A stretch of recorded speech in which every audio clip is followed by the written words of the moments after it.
Hola, hola, hola. Ooh, I kind of sounded like Supreme there for a second.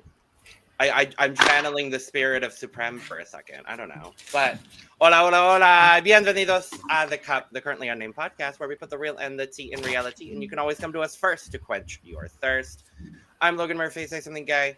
Gay. I've got my coffee. Daylight savings won't keep us down because we all made it here. And I'm very excited to talk about this beautiful, lovely episode of Drag Race España today. Hi, everybody. It is me, Lana, your resident evil diva. And I'm here to give the tea, spill the tea, and drink the tea because you know I love me some tea. It felt like feathery fan day for me because the person who did the best for me had a feathery fan. I think I'm spoiling it a little bit, but it doesn't matter because I love it. But yeah, I'm here. I got my cup mug, and you can get one too at lanatesgracious.etsy.com. That link is in the description below, and it's right over there above Michael. And if you scan that QR code, it'll take you right to where you can get your cup mug. And so we do ship internationally and domestically, so there are no excuses. Get your cup mug, and thank you.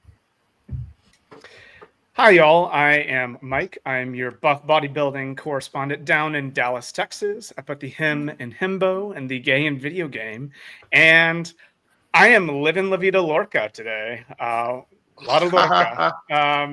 I'm excited. This was a great performance. I actually knew the reference because I've seen House of Bernardo Alba. So I'm excited to get into it. Yay. Wow. I'm Micha, your Persian correspondent, and today I'm drinking only water. Yeah, I'm very excited as well because Lorca was the first poet ever I've learned Spanish poems from. So, And I'm RuPert, and I have no entrance line. I'm just drinking water today. And to quote Trinity the Tuck, I don't know what the fuck she's saying, but girl, I am living. Definitely. Hi everyone, I'm Pitita, winner of Drag Race España Season 3, and I am drinking in my cup mug some tea. Yeah, hot tea, because I'm ale, and I'm drinking tea the whole day. Well, not tea, like the one that has no nervous shit. No caffeine. No caffeine. Exactly, yeah, that. So yeah, I'm good. Happy to be here. Nice to be with you all again. We're so happy to have you back. Full panel. What a lovely full panel to come back for a phenomenal, lovely, incredible episode of Drag Race España this week. And we're going to dive right into it. But before we do, make sure to subscribe if you've not already, because we're here almost all the time giving you almost all things drag. A lot of really great drag going on right now across the world, across the board. So make sure to subscribe, hit the notification bell, so you know when we are putting out all of our wonderful drag content here on the channel. And make sure to check out everything we're doing here on the Cup Network. All of our links will be down in the description below. You can also find our social media at The Cup Pod on Twitter, Instagram, TikTok, and Blue Sky. And you can follow all of us. Our links are down in the description below. Yeah, all of the above wonderful, fabulous things. Just go in the description and click all the links. Just all of them. Just do it. Just do it. Yeah. Thanks. But yes, we come back, and Crystal Forever is gone. Mm-hmm. And nobody seems to care, and it bothers me to my hard core. I'm just saying, I wanted to throw that out there. I wanted to make sure I said what I said. Y'all are some shady heifers, all y'all. Crystal is gone, and when everybody else was gone, everybody was like, "Oh my God, I'm so sad. Oh my God, I'm so sad. Cry." And then when Crystal goes, it's like, well, she made it unbearable in the workroom. No way, y'all made it unbearable in the workroom for me. It wasn't Crystal. It was y'all being so super rude and shady to her for no reason. Oh, I'm going off on every single one of y'all who was going. The only person I might have a little bit of compassion for is Daphne. Because Daphne's like, That is the only person I got some compassion for in this situation. But the rest of y'all shady heifers, shady. The way Shady. Agree 100%. I think it was so rude, so bad, so like, baby, if she was one of your sisters, okay, you didn't get along, all right, but like, I am a Crystal fan. I'm a Me Crystal too. fan. I will forever will, and I Period. think that was so rude. That was so disrespectful. It didn't need to happen. Like on confessionals and on camera, everybody was like, "Okay, I'm happy she's gone. We didn't like her here." It's like, girl, like I feel for her. Like I went through the same in my season. Like and everybody was wishing me to go. So. Really, I stand with her, and I really felt bad in that moment. I think that was very unnecessary. Yeah, agree.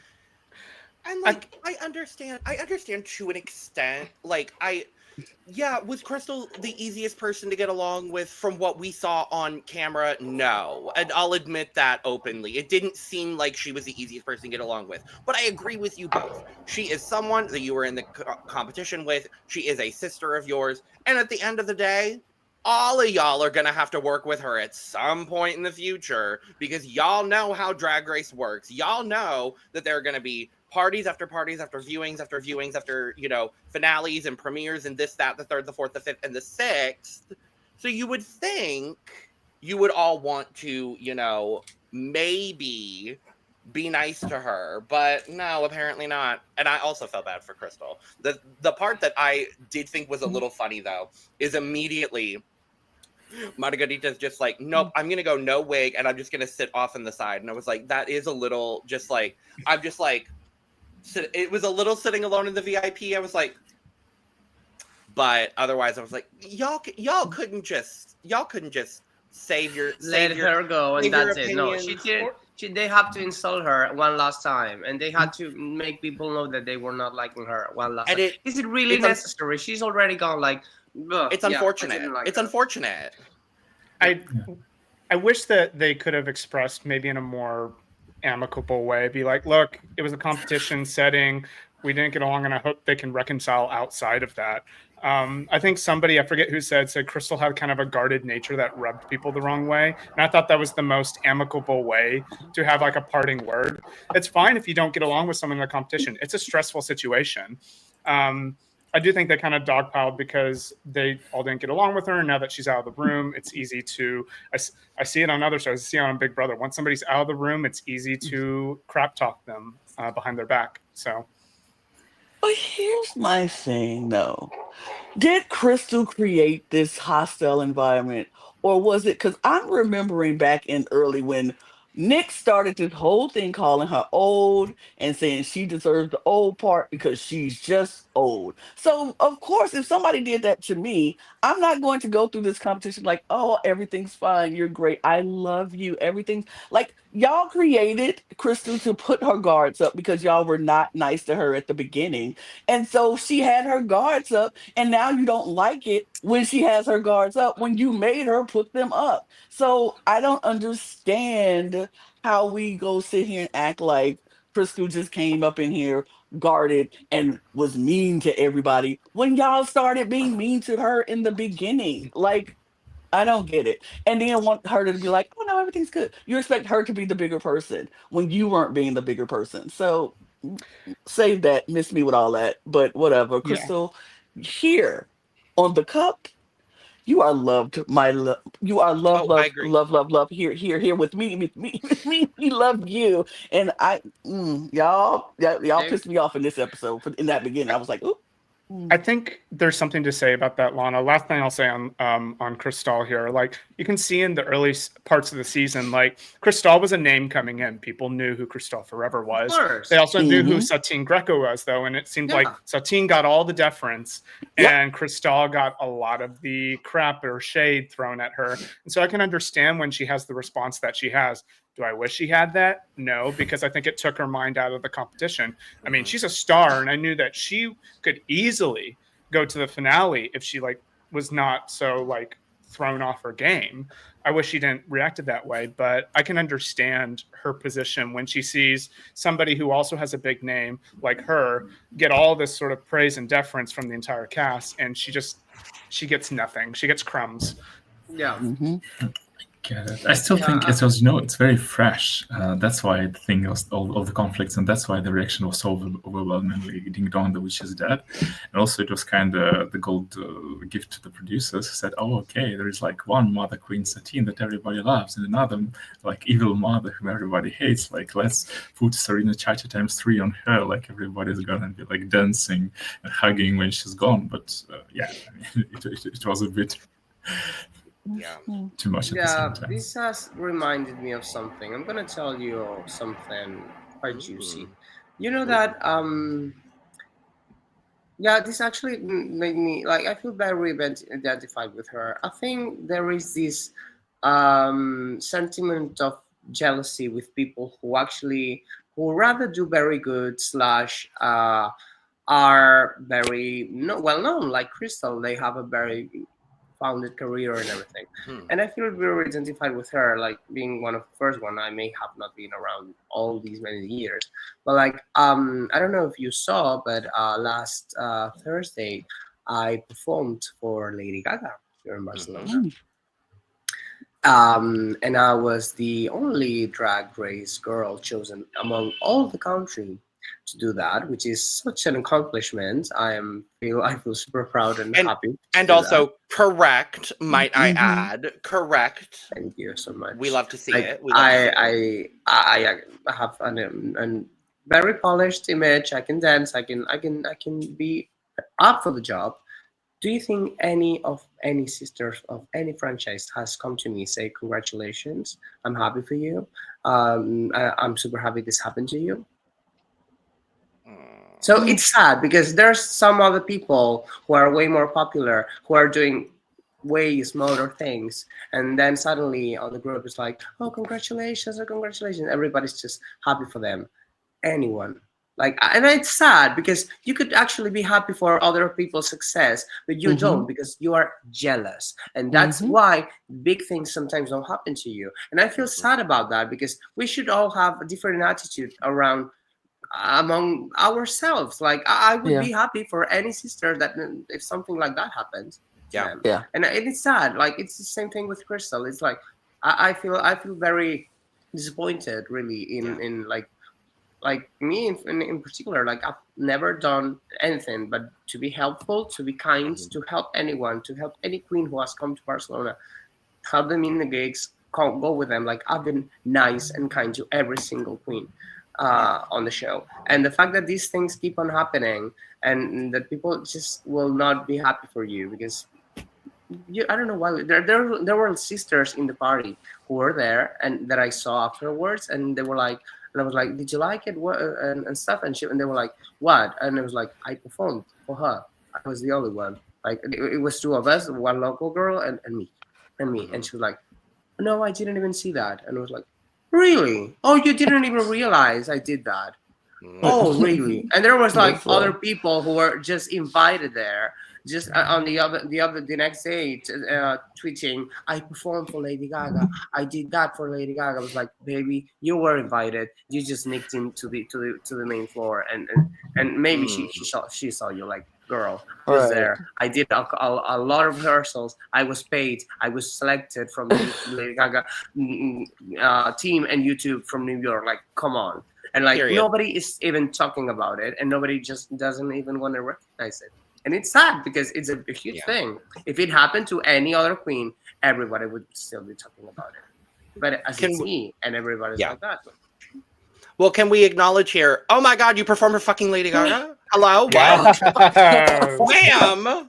Iconic. We are now all 1 degree of separation away from Lady Gaga, officially. Oh my God. Actually. I love that. I'm so proud of you. I'm so proud of you. I'm so proud of you. One of the best things I've ever done in my career. Like, everybody's like, did you get to meet her? And I was like, no. But I why do I need a hug, or a picture? That may happen to a lot of people. She got to watch me perform 2 songs of hers. She was clapping like crazy. There's plenty of videos, her going crazy, clapping, and just giving it all, watching me. Who can say that has entertained Lady Gaga? Who can say that? That's way fewer people than people who has got to meet her at any point. You may be a guest. No, I'm an entertainer, which is a step up. Period. Sorry. So and you deserve I feel that. super happy. You deserve Thank you guys. that. That's the difference. Thank you guys. You deserve that. And I love it. Thank you. Thank you for letting me share my story. I was thinking of it today because it really does. It is a little frustrating for the other queens, but whatever. Like I would be happy for someone else. Yeah. I'm not ashamed of my things. Absolutely. No. But yeah, so we go to the next day in the workroom. Yeah. And we get our Crash Cosmetics sponsored mini challenge because of course we have to have one. Thank you, Crash Cosmetics. I don't know if they are still alive. I don't know. Like I heard they crashed. They crashed. Yeah, I think so. Crashed and burned. Oh. I don't know if they're still there. Like maybe the 1 year supply is the one. The 1 year supply is everything that's left. It's the last year's supply they got. Sounds very.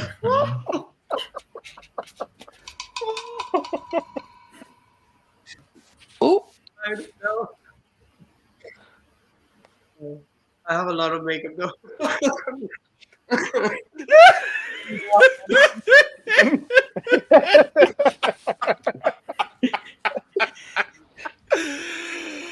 Oh no, RuPert, you were gonna say, my dear. Oh, I always just write down dumb quotes that I love, and like Daphne stripping off in the workroom, and then Faran saying, "Oh, I've always wanted to see an ironing board strip." Oh my god, it was so good. Okay, no, that reminds me. Daphne, come to the front. Come to the front, Daphne Mugler. Now, I understand that you are 20 years old. I get it. I understand. I get it. Why are you wearing this beautiful couture piece, one of the best pieces I have ever seen on Drag Race, period, internationally, and then you take it off and you're wearing boxer briefs underneath? She didn't need that. She didn't need to wear any panty. Why? Yeah. Like I'm so sorry. Anything else? Anything else, ma'am? Anything else? It's giving freshman dorm room. It really was. It really was. I was like, girl, no.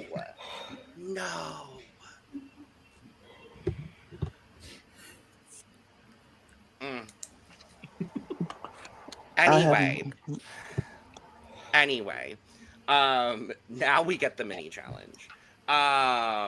So each of them has a random bowl of Crash Cosmetics in front of them, which may or may not still be alive. You have to make a makeup look with one thing, and then steal something from someone else, and then you get to add that to your look. And it's basically quick drag with a twist. And I liked it. I thought this was cute. This is fun. This is very fun. It was a good one. This was very cute. Denebola getting, I think she got blush or something. It just basically covered her face in blush. And then Alexandra calling her a tampon was crazy. Mm-hmm. I was like, what else are you going to do with just blush? Mm-hmm. I have to say, Daphne looked amazing. What the hell? Daphne ate that up. I was like, that was insane. She must have got eyeshadow or something. I don't know. I think she had like eyeliner. But she had like two tones to it. It was perfect. No, I think it had to be a palette. I think it had to have been eyeshadow. That's like a very small eyeliner, just like shadow thing. It's super weird. I've never used it. I have all the colors there. Like, whatever it was, baby, it was good. She smashed it. It looked clean. Yeah. Mm-hmm. Also, Alexandra's shirt having "Tell your dad to stop calling me" on it. I want Alexandra's entire out of drag wardrobe. I'm like, can I just take all pictures, please? I'm like, it's yes. Cute. I will take all of them gladly. Thank you very much. But yeah, the only person who looked at all put together was Daphne, and she deserved to win the mini challenge, and she did, and it was deserved. Correct. There we go, and we move. So we get our the announcement of our Maxi challenge. It is the Rusical. Love to see it. Love to see it. A classic, a standard on Drag Race España. Vais a Volverme Lorca. Love it. Was very excited. Because I am also familiar with La Casa de Bernardo Alba. So I wasn't super familiar, but I was at least familiar with the idea of the story. So going in, I was like, okay, cool. This is going to be really fun. It's going to be very different than a lot of the Rusicals on España and a lot of the Rusicals period, like across the Drag Race universe. So I was really excited to see what they were going to do with it. And Daphne, for winning the mini challenge, gets to ultimately assign all the roles. And this role choosing sequence is not as shady as some of the other choosing of things has gone in the past. I think back to Manifest. There wasn't any screaming. There wasn't any fighting. Eva Harrington didn't walk out because she had already walked out.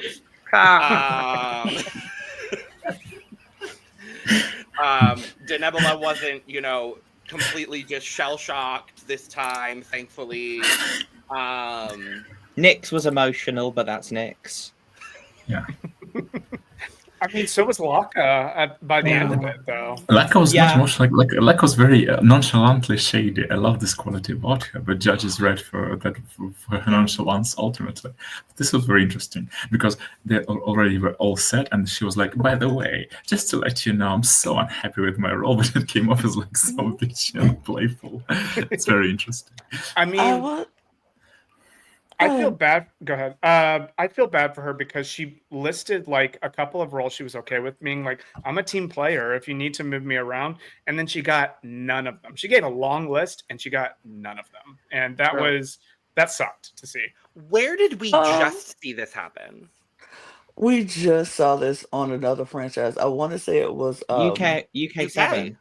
UK. Because Tayra said she wanted like 3 or 4 roles. And she got the one that no one wanted. But, okay, yo. I didn't say it on UK because I wasn't there, but I'll say it now. If you want a role, say you want the role. And then when they try to give you another role, say, no, I don't want that role. I want this role. This is a competition. This is not a team sport. This is not a team is not going to win this show.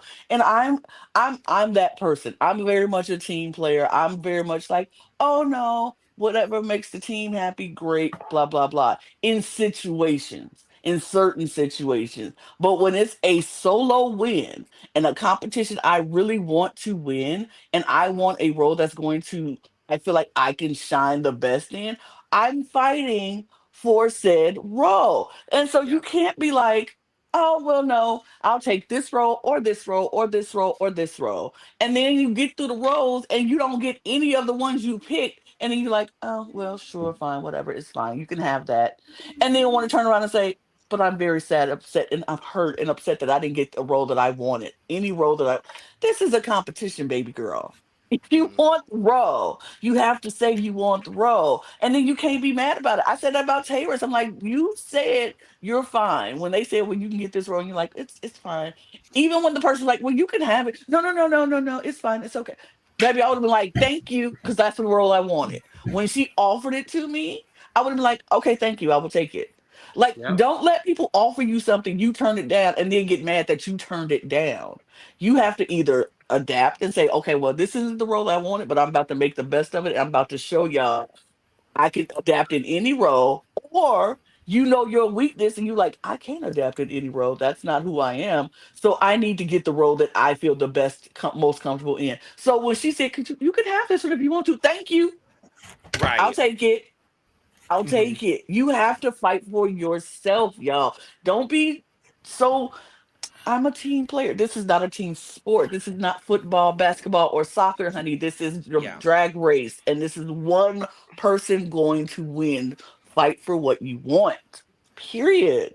And we kind of see in both cases here, Tayris on UK and then Laka here on España, both of them are like, well, I can rise up to the challenge of this role. It's not what I want. I'm not thrilled at this outcome, but I can. But I'm going to let y'all know it's not what I want necessarily. But yeah, I agree with you, Lana. It's like, and we see this happen every Drag Race season, where it's like, there's almost this like push and pull throughout the season where it's like, oh, well in this, and we even see it in this case too, where earlier in the season, when we had the acting challenge, when Ferran was giving out the roles, and Daphne didn't get the role that she wanted, and now we've got the complete reversal of that here, where Daphne's giving out the roles, and Ferran does not get the role that she wants, and it's like this like push and pull, like throughout the seasons. It's like, okay, like not everything is this fluid, and like. I get people wanting to be a team player at certain points during a Drag Race season. I understand it to an extent, because ultimately it makes the whole process easier. But at the end of the day, you may not be here to see 2, 3, 4 challenges where there are roles to be chosen. So eventually you're going to have to figure out the point where you know where, like, you're going to have to figure out the point where you need to push forward and assert yourself. And I agree with you on that point, Lana. You need to figure out when is the time for you to assert yourself. This may not have been Laka's moment to assert herself in this point, but hopefully when the opportunity presents itself again, if it does, if she makes it to that point, she is able to. And I hope to see that, because I like Laka. I like what she's giving. Because we haven't seen that from Laka throughout this whole season. RuPert, you were saying. Thank you. I was just going to say that at the end, the 2 roles that were left was Augustinas and Magdalena. And Laka said that she wanted Augustinas. But then when it came down to the last 2, Laka said, give Augustinas to Ferran. So even though she wanted the role, she still gave it up. That's exactly what I'm talking about. Like but then Daphne was also very shady, and I also think she played this a bit wrong, because we find out that Daphne wants Nyx out because she thinks Nyx is weakest, which is a interesting choice. Out of left field, too. Out of left field. And so she gives her the biggest role and the role you can do the most with. And Nyx does. This episode really showed Daphne's youth. Yes. And really showed the fact that she was 20. Because you forget that she's 20. But in this episode, it really showed. And if you're going to give someone a role, give them the smallest one. If you want them out, give them a role that they can do nothing with. I.e., give them Laka's role. Because Laka had the smallest and worst role. And Ferran really, really wanted Poncia. Rightfully so. Yeah. I mean, after seeing it, that is the best role on the cast. So Well, and the grandma. That and the grandma. The grandma was also great. Definitely. Yeah, we're gonna get there. What role would we all have wanted? Grandma. I know what I would have wanted. I'd wanted Alba. I'd like Alba. Bernarda. Yeah. The mom. No, not Bernardo for me, definitely. I actually think that I would take the younger sister and have done a better job with my acting chops. sorry, Alexandra, but yeah. Oh, the younger was Daphne. She was the youngest was Daphne. You're wanting Adela. Adela was Alexandra, and she was not young. Yeah, But I would go for Adela. Yeah. similar thing. I will say, going into it, I remember Supreme asked, like, who has seen La Casa de Bernarda Alba? And like nobody knew it. And I think it showed in some of the people's performances. They did not get the reference of their character, and they just they will miss the mark. And it comes up in critiques too. We'll get to it. Yeah. Lana, what role would you have wanted here? I'm curious. I would have took the Nebulous character because Okay. I feel like that's so, because she's like, she has the middle child syndrome. Mm-hmm. And me being a middle child, I know what that feels like. I have middle child syndrome sometimes, and so I know what that feels like. So I probably would have took it and did it better, as Micha would say. I would have took it and did it better, but because I know what that feels like to feel like my two sisters are getting more than me, and she has the boyfriend and I want the boyfriend, and she has the boyfriend and I want the boyfriend, and I would have played it crazier and just more jealous, but would have been me. Yeah, I would have taken the grandma role, but there's no way I could have done it better than Satine Greco. Right. And also the fact that Satine got that role almost instantly as well. Oh, they were reading through and they were like, Satine. And also, but like if Chris, but you know, Daphne would have been so shady, and like if Crystal was there, she would have given the grandma to Crystal. Oh, of course, absolutely, absolutely. I think there would be something so fun with doing Poncia. To be honest with you, I think that's what I would have wanted, just because like seeing Nyx do the role, I'm like, that would be so fun to do. Poncia is the most wished role of the play. I see among the all the actors that get to do it. I see that now. Yeah, I see it, and I'm like, it would be so fun to do. Just because I like the dichotomy of the two sides of the character, and I'm like, I think that would be so fun to interpret in my own way as well, in the way that Nyx did. I think that would be so fun. But we go to rehearsals with Carmelo Segura, and rehearsals go. He's great. He's amazing. Was he there on your season? Yes, we worked together. Lovely. On the dance challenge and on the music video. I love this person so much. We are still in touch. She's amazing, like really amazing. And he's a very important choreographer. Like he has worked for Janet Jackson. She has worked in the States many times. He has a name, and he's amazing. Really, like one of my favorite people I got to meet in the show was Carmelo. Like 10 times. Like I'm beautiful energy. I love that. Also, and we start the rehearsal, everyone walks in. I love the fact that they've got the set already so they can start using it, and Satine immediately lays down on the chaise. Immediately. That's what method acting is all about. Yeah. I'm in character already. It's fine. And then in like a later thing when like all of them are learning a dance, you still have Satine just laying on the sofa basically being like, hey divas. I love her so much. To be honest with you, rehearsal goes as rehearsal goes. Like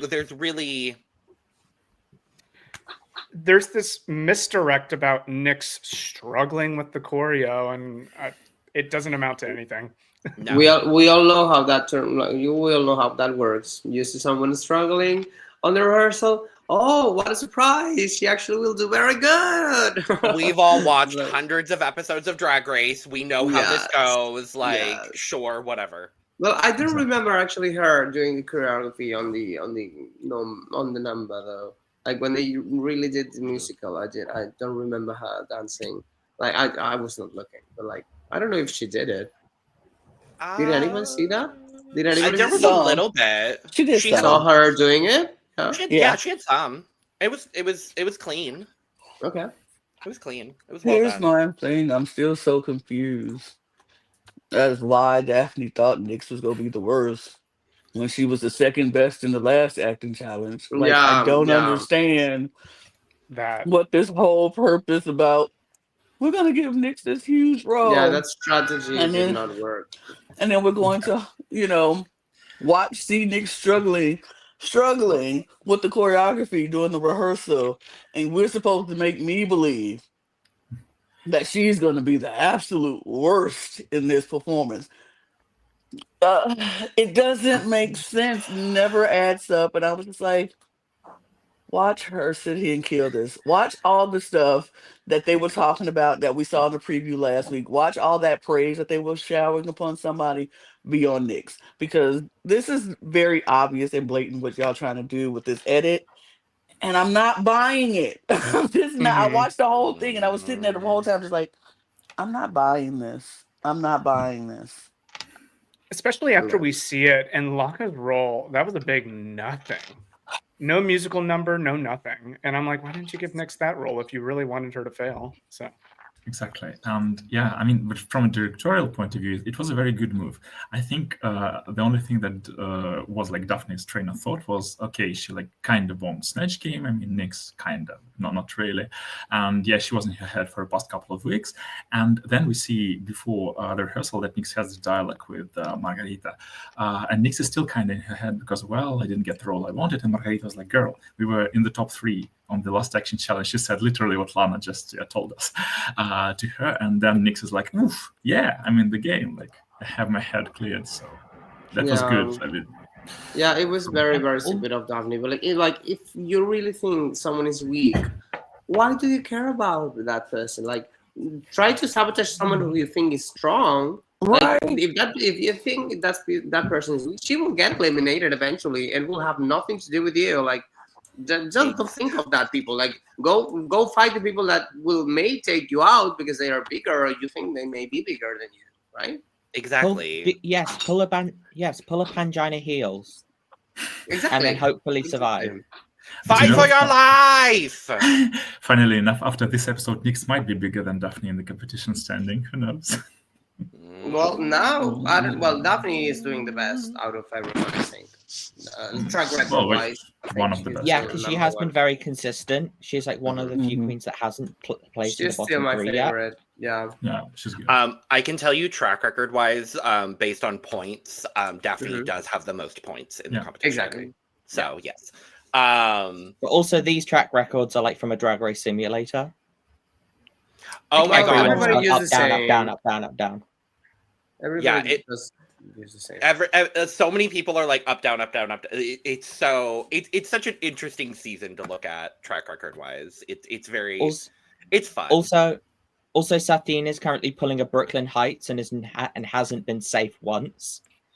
She's been critiqued every week. I love it, and I hope she's literally been that. She's literally been in top or bottom, just like Brooklyn on season 11. No, girl group. She was safe. Yeah, but she was high in that episode. She was high, so she has not been safe. I agree. So that was the one time she was in Untucked. But speaking of Satine, we get everybody getting ready for the challenge in the runway, and we get this lovely anecdote between Satine and Alexandra talking about their upbringing. We get Satine's kind of backstory into drag, growing up with her grandparents in Benidorm, and seeing a drag performer and then getting into hairdressing and being like, no, I'm not a hairdresser, I'm a performer. And I'm like, I understand that completely. And then both of them talking about not really having their parents in the picture really at all. And kind of bonding in that way. And Alexandra being like, well, Satine is someone that I've looked up to for a really long time. And so to find out that, I have so much in common with her is really this like really touching emotional moment for me. And I love that for both of them because these are two of my favorite people on this season, to be honest with you. So I loved it. And I loved getting to hear more about both of their backstories here. Not an ideal backstory for either of them, but I did enjoy, getting backstory and learning more about both of them as people and as artists. And that's what I appreciate the most about Drag Race España, more than a lot of other franchises, I will say, because they do a really great job at telling us a full rounded story about so many of these entertainers as much as they can. Yeah, and Alexandra being so vulnerable about her like experience when she didn't know what to do and went like from boy to boy and grind and losing herself and then finding herself in drag after watching Violet Chachki of all people. That was, I think it's sadly a really common story for queer youth who they aren't allowed to be themselves or like through their teenage years and upbringing. So those teenage years, finding yourself, that coming of age happens much later in life for them. And I think Alexandra showed a lot of that. I had a lot of that in my early 20s as well. I totally relate to a lot of Alexandra's backstory and saying like, oh, I found like jumping from boy to boy. A lot of my 20s was that. That's my meaning, is when other people desire me, that's my meaning. So I totally relate to that. It was great to hear that, because it's sadly like a really common story with a lot of people, young queer people.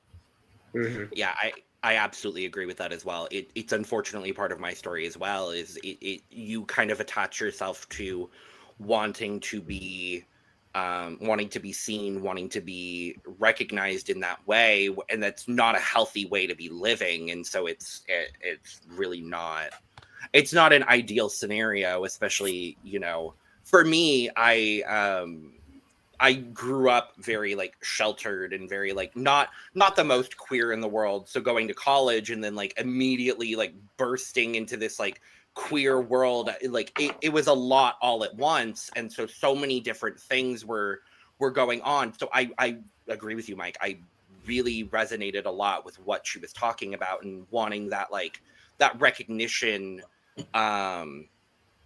And it's not healthy, but a lot of people go through it. And I appreciate her recognizing and talking about it, because it's not something that a lot of people will openly talk about, but it's something that a lot of people go through. You want to know something so interesting? That is the exact story of a lot of young girls, period. Yeah. And not queer girls, just women, period, girls who have that same mentality of just needing acceptance from a man. And we jump from man to man to man. That happens definitely in the early 20s, early young ages for a lot of girls too, where it's like you just want that acceptance and you have to find yourself in who you are as a woman.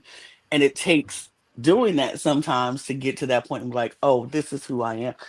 And so I'm just listening to everybody. I'm like, dang, I know that story. I have seen that story play out with some very close, not me personally, but some very close friends of mine. I've seen that same exact story play out. And it's like, they just wanted acceptance. They didn't have that guidance. And what we have daddy issues. A lot of us had those whole daddy issues where the first man who's supposed to love us as girls is our dad, and he wasn't there. And so then we accept everything from any man who gives us any attention. It's like, oh, I'll take it, I'll take it, I'll take it, and then have to find themselves as who they are as women. So yeah, that's a story. That's a very universal story for a lot of people.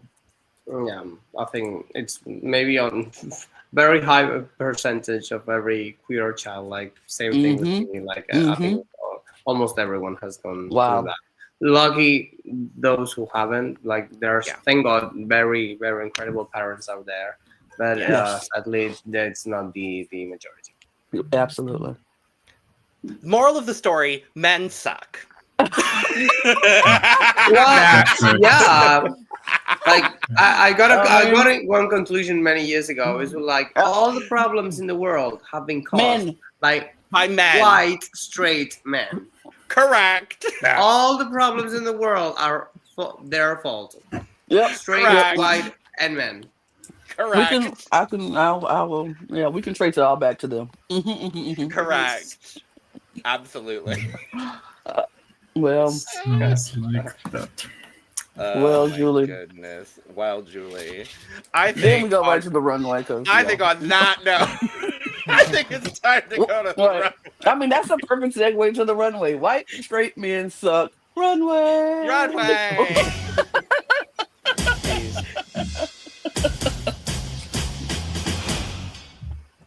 Yes.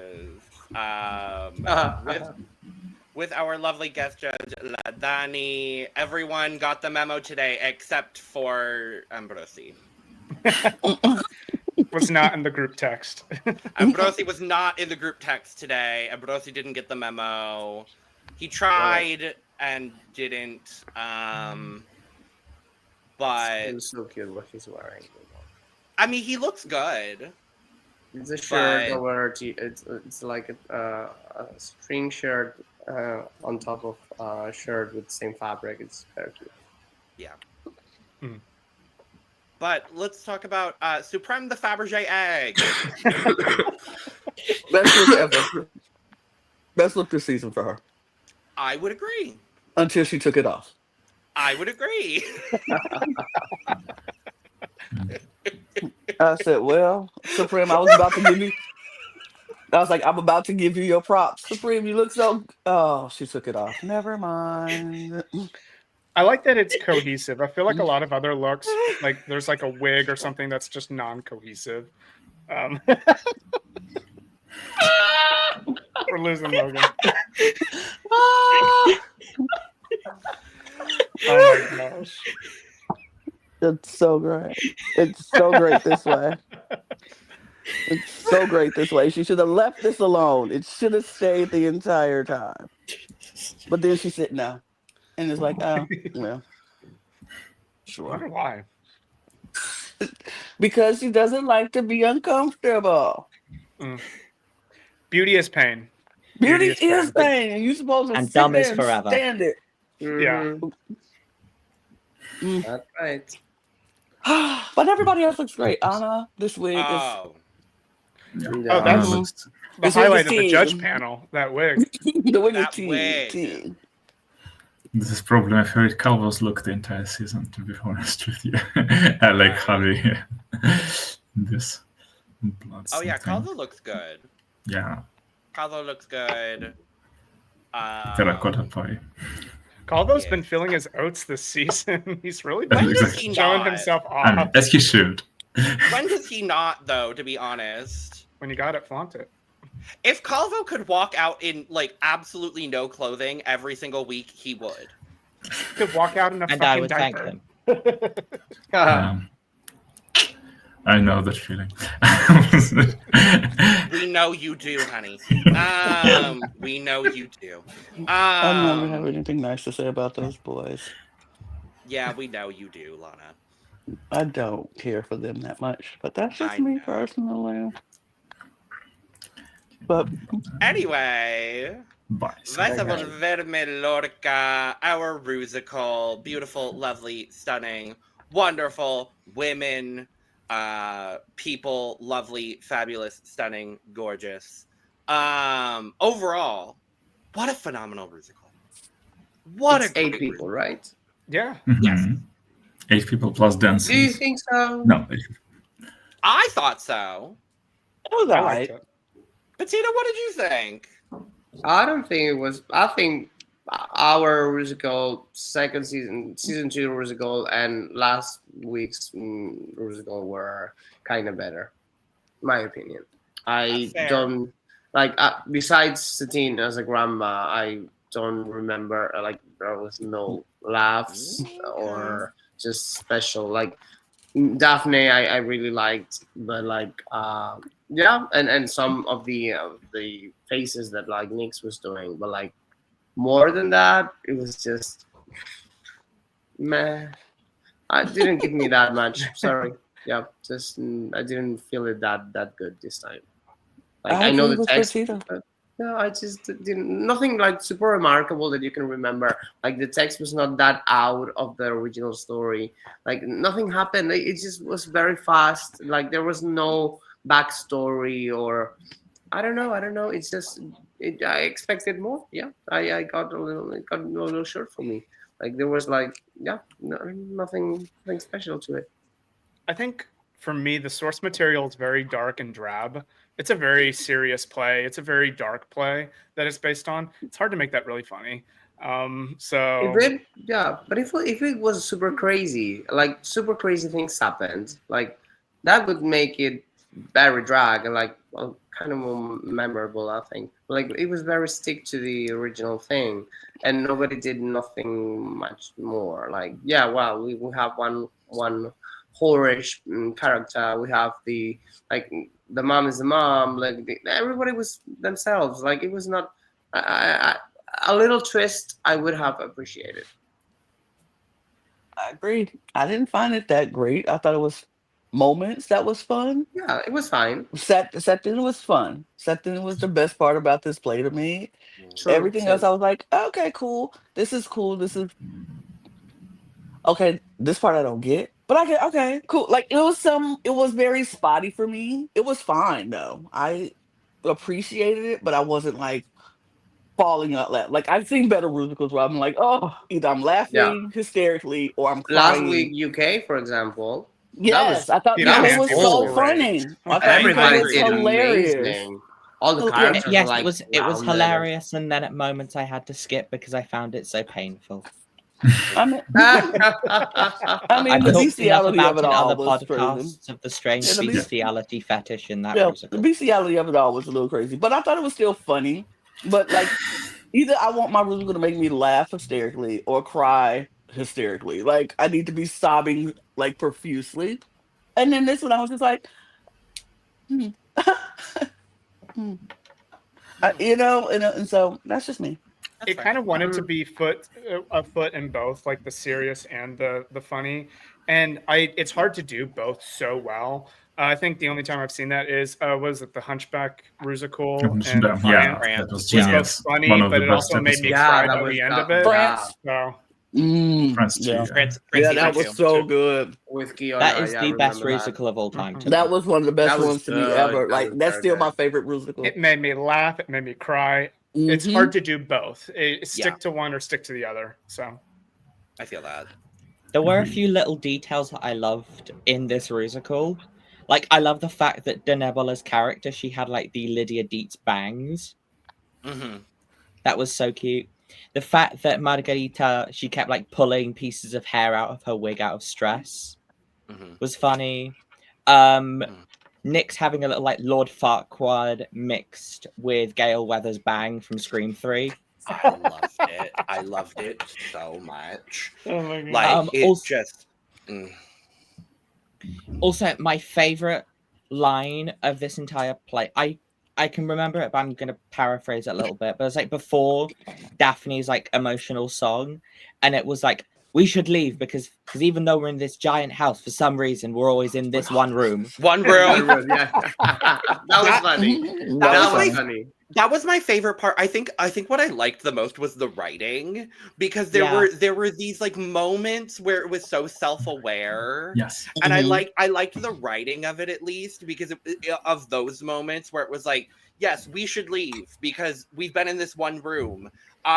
Let's go because we need to do like, and there was a lot of that writing with Nyx's character as well, where it was like the double-sided. Yeah, right. You should entertain the audience because we're gonna go. Like stuff like that. Yes, yeah. Amelia, entertain them. We've got to go. Right. Yeah. I like that. I like the breaking of the fourth. It was kind of like breaking the fourth wall without really breaking the fourth wall. It's like cracking the fourth wall a little bit. Also the the audience, that kind of stuff. Yeah. Also the fact that Satine is playing the grandma and barely has a stitch of makeup on as well. Well, she does, but it doesn't look like she does. I know. She has a lot. RuPert, you're so shady, by the way. Don't do that to Satine Theko. Don't you dare. Satine was having her best life. She had the best role.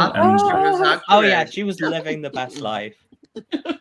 Yeah, that's my favorite part. Like that's the one I would have done. Like just stepping out all the time, saying some stupid shit. Like, you're getting all the attention. Like that's what we want to see. Like all the time. Like to me, my favorite part was like she trying to say a bad word and they are cutting them all the time. Like that was the best to me of the whole musical. Like that was basic humor, but like it was nice. Yeah, that's my favorite one.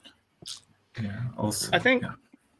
No, go ahead, Micha. Go ahead. No, I think also Carl on a bike chasing me through the window is just genius. I think, saying some random stuff is so cool. I think it's an interesting thing. I get what you're all saying. It's really not like the most flashy musical. It's definitely not as fun as like seasons 2 or whatnot. But I mean, it's a bit refreshing to see it being so authentic to the original play. But also, yeah, they had to tone down the most sinister things, being Drag Race, and I also liked the parts when the fourth wall was either half broken or kind of tentatively broken, and all this. Oh my God, we can't die in a Drag Race Rusical. Let's shoot into the judges. I loved how the judges were trying to imitate like bullet wounds. It was pretty camp. Yeah, so. Yeah, don't put Anna Locking in an acting challenge. Noted. Love you, Anna. Commit to it. Just kidding, I'm not dead. Whereas like Supreme, I think is like still dead on the judging panel. Calma was like, yeah. I was like, thank you. Commit to the bit. I was like, is the camera off me yet? That same thing of shooting the audience is something that we did in our tour with Drag Race. Like I was supposed to be the killer, and I like when I get my gun out of the purse, then I start like pointing all the public, and then turn around and like just like it was one of the same acts. So that I was happy to see because it reminded me. I do love the callback to that. I do love the callback to that. I have a also. Oh yeah, go ahead. Sorry. Can we just thank Drag Race España for also having backup dancers as well? Because it added so much to the numbers. Because especially if it's like... I know they were there for a few moments, but it's like having backup dancers for some numbers adds so much. Because it fills the stage and like it also makes like some of the dancers look bigger and feel more important. Because like some musicals, they just like have like 3 queens doing one number, and they're trying to fill this giant stage, but it's just the 3 of them, and especially if there's not much set, there's such emptiness of and it. I think... Sorry, go ahead. Go ahead. Sorry, I didn't see you. Sorry. Oh, I'll say I raised my hand. But the downside to that is having backup dancers and having professional dancers. It just shows how bad some of the queens are when they dance. And that's a downside to that, because when you have professional dancers next to dancers who are not professional dancers, you see how unprofessional dancers they are. And it did that in certain cases, especially like the ending number. And it was just like, ooh, I see how you're off. I can see how you're not. The other number with the fans, where they were doing the fans and had that moment, you could see people being off because the professional dancers were so on. And so I was like, I love how big it felt, but it just showed how some of the queens weren't good dancers. It just like shined the light on the not how they were off steps a little bit. I think my thing is I like that the backup dancers, it gave a lot of the daughter roles kind of something to do, because they had kind of men to fawn over, the same man to kind of lust after, which is true to the play. And I think in a structurally, the daughter roles are kind of the hardest to do. There's really only a couple that kind of stand out by design, which is like Adela Angustius. And then Daphne's character had a whole like monologue like moment, but like everybody else, like it's hard to kind of stand out and have those moments. So at least it gave them something to do. I think that's my main problem, is that there were so clearly really, really good roles, and they were the not daughter roles. And everything that was a daughter role, you had a harder challenge to make yourself stand out. Even if you had something to do, even if your character had a motivation that wasn't just, I'm the jealous one, or I'm the young one. I'm the innocent one. Like they said that I'm the whore. That the sisters' roles were the harshest. Most hard to do. I will say go ahead. Go ahead. I was gonna say Alexandra, like my main issue with hers was like we said RuPert is like, oh, I'm the whore, but like that wasn't Adela in the original like thing. She's a rebellious spirit, but she's not a whore or anything like that. I don't like that she took it that direction. I'll get into the critique. I guess we can go into the critiques for that, but like there's some people, like I said before, just didn't know the source material, and I don't know what on production if they were given any sort of references if they didn't know the source material. So it might have not. Yeah, I'm sure. Yeah, they probably make them read the text or at least get informed about the play before getting in drag. Like they send you the homework you need to have known that you will need to know. So they would say like, go read these Probably. plays before you come to Drag Race. Probably. Okay. Or like at least know about these stories. Like they may give several, so you don't figure out which one. But like, yeah, that may happen. Yeah. Yeah, I was about to ask, are we gonna run through which one of them? The runways? Yeah, No, the performances. Or performances. Oh, we can, yeah. Go ahead. Yeah, feel free, Right, Pitita. Go Go for no, it. like all of us, like what do we yeah. this one. Yeah, we can. Or yeah. Let's start with Margarita.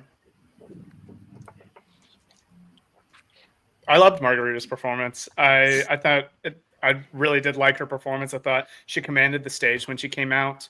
I think her character is very strongly written, so I think it's structurally there to be really strong. Yeah, I really liked a lot of what Margarita brought to the performance. Notice I say performance. We'll talk about that later. Yeah, Margarita did really well in this. She chose the role that I think best suited her, because of all the ones the only one that I think she could have probably played Poncia and the grandma, but I don't think she could have played any of the daughters. And I'm glad that she said, I want the mother. She got it. She did it really well. She could have been at the top if she had a better runway. All the same. Nothing much to add about Margarita. She was like, she was kind of quietly in the ensemble cast, like the ringleader basically, and as she was the mother, and like quite a few of her standout moments was just when she was ordering somebody to do something, and that was kind of her best part. She was a solid base in this Rusical, and you need that. And I wasn't mad at her performance in the slightest. I wish she had had more opportunity to stand out, and I wish she had taken more opportunity to stand out. But I'm never mad at someone being a solid base and kind of being the foundation of a Rusical, and that's what Margarita did here. No, Lana, what do you think? Everything was already said that I was gonna say. Oh, okay. I think she did all right. Yeah, I think she did a good part. Like she knew everything, and she was convincing with everything. So yeah, I think she really was one of the good side of the musical. She was convincing most of all. Like the energy was there, and yeah, she was taking charge of what she had to do. So yeah, I liked it. Totally. Mm-hmm. Lana, Also let's in start with you. Oh yeah. Okay. Sorry. Also in reference to Safira Cristal, Margarita wearing her jazz shoes as well. Her jazz little performance heels. Yeah, I have to say something about this. Like, come on. Like, besides Sangre con Nebula, what the fuck is wrong with shoes with these people? And Alexandra are like, can someone please wear a high heel? Someone. Like, what's wrong? Are we in retail fashion season? What's wrong? Like, I'm not getting anything. Like, why all these low heels? Like, can they walk? Are they old? I don't understand. Like, come on. I'm freaking out. Like every single runway, they're like, these heels. Like, come on. You are young. You can handle it. Like Alexander do it. Like Satine wears very high heels. The Nebula and Daphne, but like the rest, sometimes like Audilla, but like, come on, like Ferran's heels are absolutely burnable. Like Margarita also, like Nyx again. Nyx also, like she's tall, she can handle it. Like, girl, I'm done with the shoes. Like we're gonna get to the runway. Crystal's 52 and was wearing stilettos. Like, come on now. Also, Ferran shoes in this. Ferran shoes, especially in this shot. Black stockings, white shoes. White shoes couldn't be allowed in the church. And the rest of that outfit looked like she had crystallized, but you know she didn't die because maybe that was in a Rusical. Yeah, That was crystallized in Vietnam, and that was bought in Primark. Come on, like I don't want to see any H&M. Like it's not even H&M, girl. Oh god. Girl. Oh my god. Like, well, like tell me I'm very like I want to do right, but like every single chance you have to into getting into that stage, wear something nice that's maybe something special, but like something of a bag, like a drag race. Like I know you have to perform this musical for many times. We did it 8, but like, girl, well. Anyway, Lana, let's start with you talking about Nyx. Nyx was the standout. Nyx did what Nyx needed to do. She took a character that had a lot of room to do stuff with, and she did everything with it. Like when it started, I was like, okay, what's she gonna do? And when she was just standing there looking very, proper and stoic, I was like, okay, where's she gonna go with this? And then she started talking, and I was like, from the very first line when she was like saying stuff, and then, oh no, I said this, like, go to hell. Oh no, I didn't say. I said you're doing well. Stuff like that. I love that. And so Nyx took this role that she was supposed to be her downfall, and she took it and ate it up and showed why you stop playing with folks. You don't know what people's skills are. You think you know, but you have no idea. And so I love this. I think Nyx did a really, really good job, and she probably could have won it. Well, Wow. I just loved it. It's a hot take at the end, at the end of this. We'll get to it, but I think she did really, really well, and I was very happy to see her do a great job. Yeah, I think Nyx showed in the acting challenge it was not a fluke. She really does have this instinct on stage. I don't know how much experience Nyx has with theater. I don't remember her talking about it at all, but that is some like great stage instinct that Nyx has. She showed it in the acting challenge, and she showed it here. There were so many ideas that she brought to her character. She was acting even when she wasn't having any lines, and that's how you know someone is really, really good, because there's a lot of people who only act when there's words coming out of their mouth, but that is half of your acting. The other half is like you reacting to what else is going on around you. And Nyx did that. She was excellent. Daphne should not have given her the big role. She should have remembered that she was in the top for the acting challenge. But you know what? Nyx took it, ran with it, and she did a great job. That for me, Mike, is the difference maker between all the top 3 in this scenario. Is, for me, Nyx was the person that was acting from top to bottom, left, right, diagonal, every single moment of this Rusical. When she was on, when she was off, even when she was off stage, she was acting at every single moment. She was in character. She locked in, and she did what needed to be done here. And it was absolutely spectacular. For me, I think it is one of my favorite Rusical individual performances I've seen in a very, very long time. I was so impressed with Nyx here. Yeah, I would second that, because that trick of like saying something aparte, like to the side, and getting back to the dialogue is, especially for sidekicks, maidens, and it's basically from European play tradition from 16th, 17th century onwards. Like everybody has done that. Basically, you've had Cervantes, you had Maria, you've had everybody, and it's so cool to see this refreshed in Rusicals. Like centuries later, and this suits so well for the maid character here, and she's like one of the most complex ones here. Maybe she could have had a better, like, not her, I mean, the writing could have been like more dragged up, as Pitita said, more like funny by herself, also fill her stuff with jokes, because given Nyx's talent, she could have pulled it off as funny as Satine, but for what she had, she really acted the living hell out of it. She was as both maids from Casa de Locas all the way back in season 5. She was Detox plus Coco, like, but I think she could have poisoned everybody and shot everybody afterwards. And also given them orgasms for no reason. Yeah. Exactly.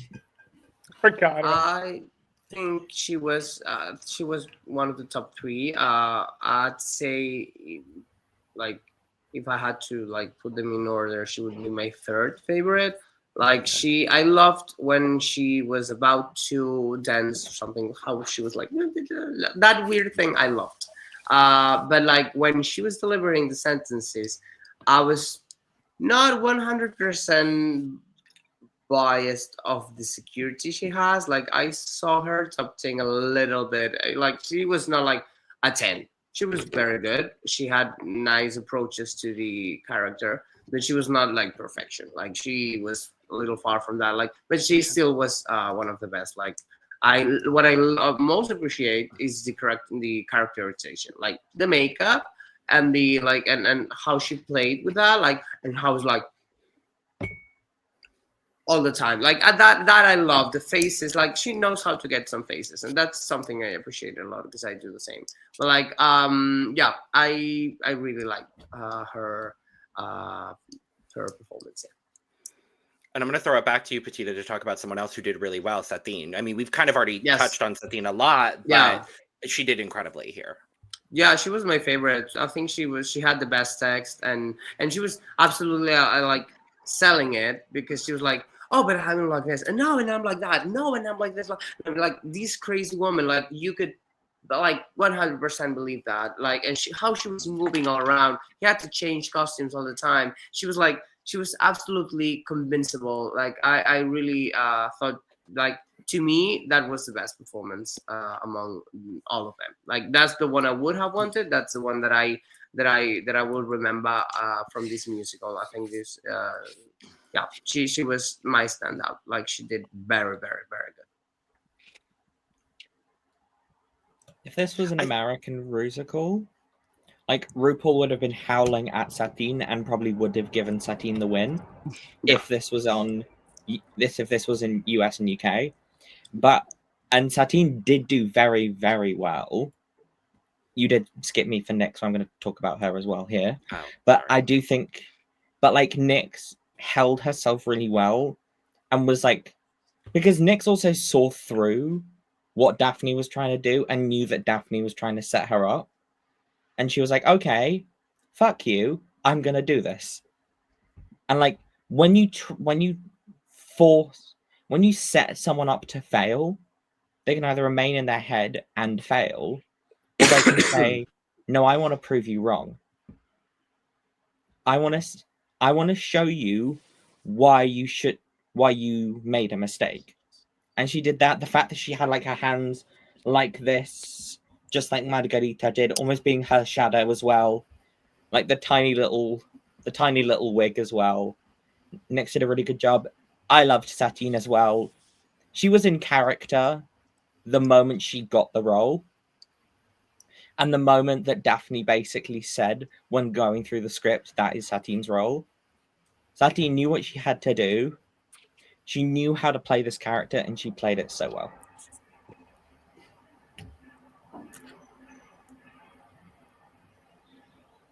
Everything was already said. Satine, yeah, no. Satine, no notes. It's the perfect role for her. Also, it's such a breath of fresh air into the play. Like, a lot of life came in whenever her character came in. Love that. I love that Satine gave us that, because she is kind of the comedic relief. Even in the original play, the grandmother is kind of like the foil, the breath of life into the play. And love that Satine gave us that. She was the person I would have wanted to win. She did it for me. Yeah. When it comes to the challenge, yeah. RuPert, let's throw it to you then to talk about the sisters, starting with Alexandra Zadela. I think Alexandra did do well. It's just the fact that this was a really strong Rusical, and the fact that, like, here's the thing: Alexandra knows her brand really well. She knows what she can do well, and she decided to add that into her character, which I think worked, but I don't think worked massively well. Here's the thing. I do think she still would have been part of my bottom 3. It just sucks because on any other Rusical, she probably would have been safe. It's just that everyone did well in this. So it just sucks that she had to be pushed down a little bit.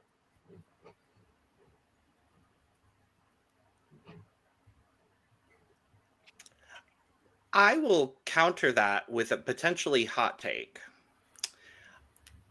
Alexandra was my 3rd favorite in this Rusical. All right.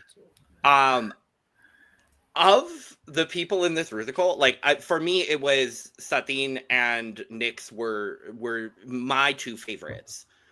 But of everybody else, who do I remember the most in this Rusical? Alexandra de Raval, to be honest with you. I remember her mannerisms. I remember a lot of her little one-liners.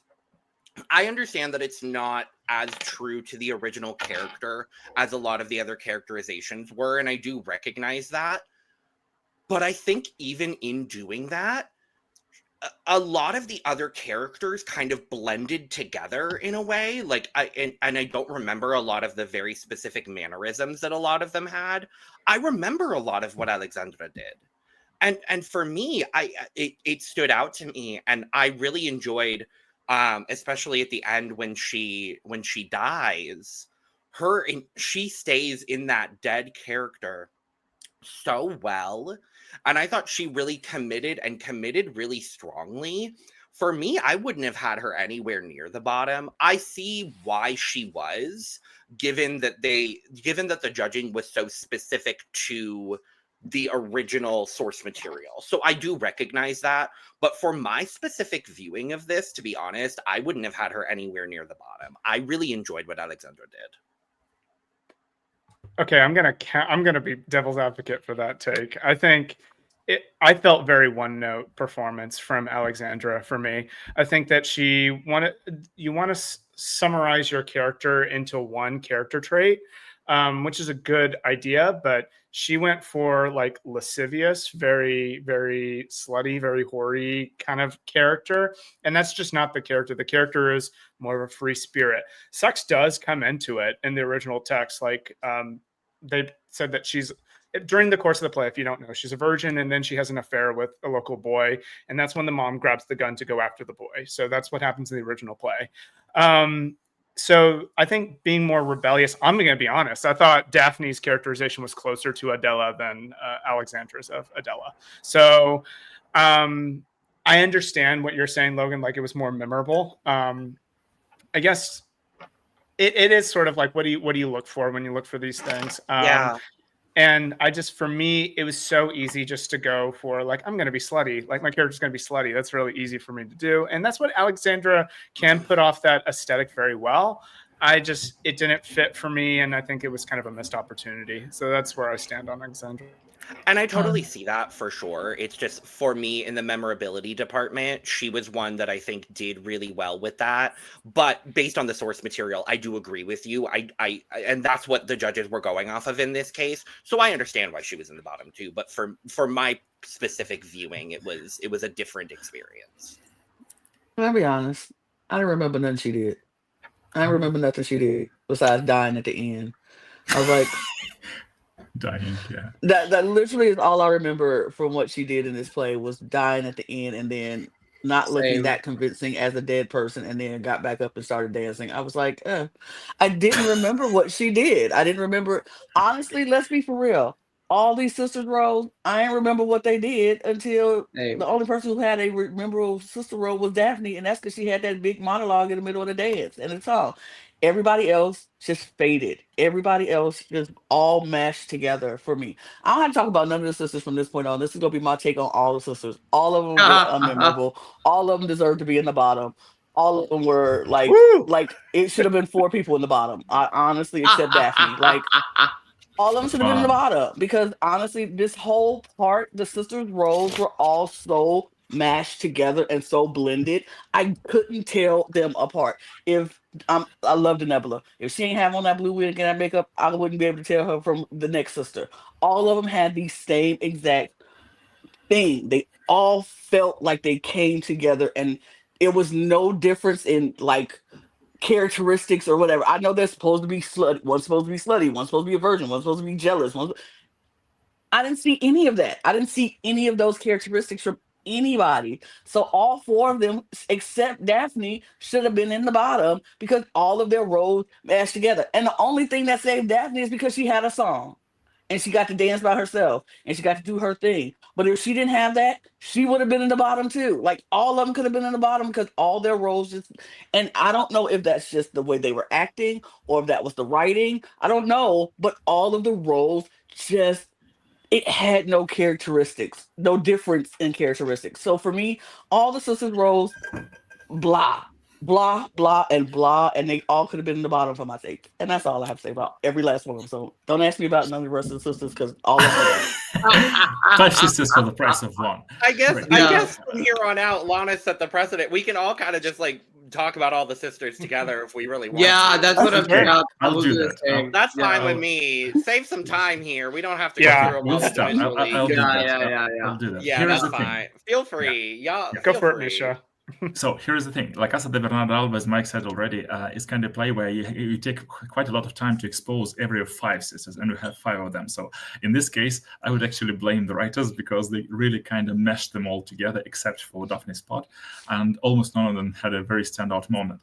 But to unplay the devil's advocate in this case, I would disagree with Logan. For me, still a bottom 3 performance if we go for Alexandra, because she had the opportunity to have this great awakening for her transition from like, oh my God, I'm mad about a boy, giving no rebel whatsoever, when she grabs the gun. That was her moment when she could really have this like realization moment. You know, and she did, unfortunately, in that particular moment, like Cameron Michaels on one of the god-awful, most horrifying action challenges of all time on Breastworld, when she needed to have this big realization, and it was nowhere to be found. That was, for me, like kind of downfall. And also, I agree with Mike, her rebellious nature was also nowhere needed to be seen. If we compare the play to this one, she was kind of, oh my God, oh, I want this boy. And then I'm like, for no reason, I decide to shoot myself. It was kind of like this, you know. To quote Tori Spelling, I believe from season 9, when she was on the judges panel, a lot of actresses had made a career by hair flipping and one-note bitch delivery, but she's not going to be one of them. So, yeah. But yeah, otherwise, of all the sisters, I think, as well agree, Daphne stood out the most. And actually, Ferran, although she didn't have like a big solo moment, but she really tried to use. I got why she was on top, because she really tried to use whatever was left to her to like pop up with body language to make all these like crazy moves that she was probably supposed to. So yeah, poor Denebola. That's what. I'll go ahead and just go next, and I'll give my thoughts on the other daughters. I think, like I said, I think Daphne was a characterization that Alexandra should have grabbed and ran with.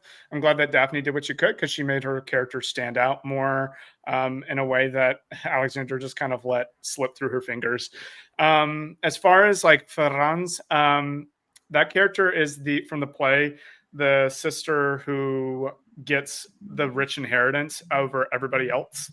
So it was supposed to be very opulent. That's why you see all like the jewels and stuff like draped down her. I do like this look on Ferran over her, what we've seen from her. Me and Jonathan both said that. That's just a personal taste. But I do like that she went for a more like traditional kind of look. She did it really well, I think. So I do like a lot of what Ferran brought there. As far as Denebola, I honestly got from her character, it's kind of like Jan Brady going, Marsha, Marsha, Marsha. It's very like, I'm so jealous of my other sisters and their success and everything. But it's kind of mixed with like a Veruca Salt, like petulance. And there was so much runway there for Denebola to go with. And I think she just kind of missed the mark on that one. As far as Laka, the character is just poorly written. It's just kind of the suck up sister who always wants to, be in good graces with the parents. It's just poorly written, like little to no singing, like exposure, like no solo part in any of the songs. I don't know why the writers like looked at that and was like, that's good. Let's send that out. That role is written for someone to be in the bottom end. So yeah, Lorca could have done more. I do agree. She was kind of in her head for this performance, in my opinion, but the role really sucks. It is by far the worst role in the play. I'm just going to talk about Daphne and her with Amelia, because Lorca got the worst role, full stop. Denebola did okay, but when everyone was doing better, unfortunately, she didn't stand out. And I do think out of this group, I do think she is the weakest performer and dancer. And so I don't think that helped her as well. Varane did okay. Like, I didn't know the reference before today. And then also, like, not having some caption translations for some of the songs also didn't help me understand what was going on. My thing with Daphne is she got this big monologue, but it may have just been me, but I didn't get it, and I also didn't feel the emotion of what she was saying. Because I think she's meant to be, oh, I'm the youngest, I either don't get any attention or I'm just left. I'm left alone as everyone has gone out the room. I want love as well. It's like, that's sort of what I got. And it didn't feel real, or it didn't feel well done. So I would have potentially had Daphne a bit lower than she was. Perhaps in the bottom 3. Maybe over Lorca, because Lorca did okay for what she had. But like all these sister roles weren't great. Like, no one was gonna fight for any of these sister roles. You would have fought for the mother, the grandmother, and the maid. Yeah.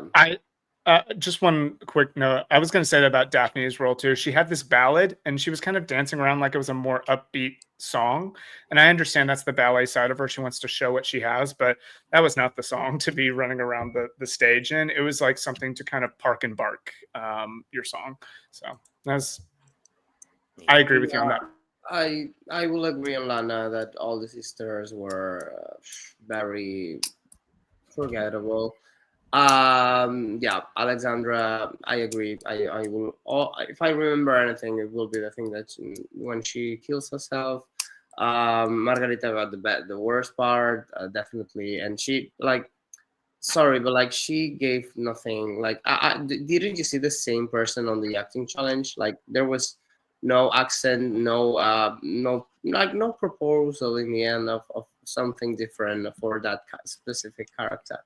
The Nebula, sadly, you could see her lost. You could see her struggling. You could see her that she was not like she was like I appreciate, like, I saw that she was putting the same scared face all the time, like no changing. She was like just scared all the time.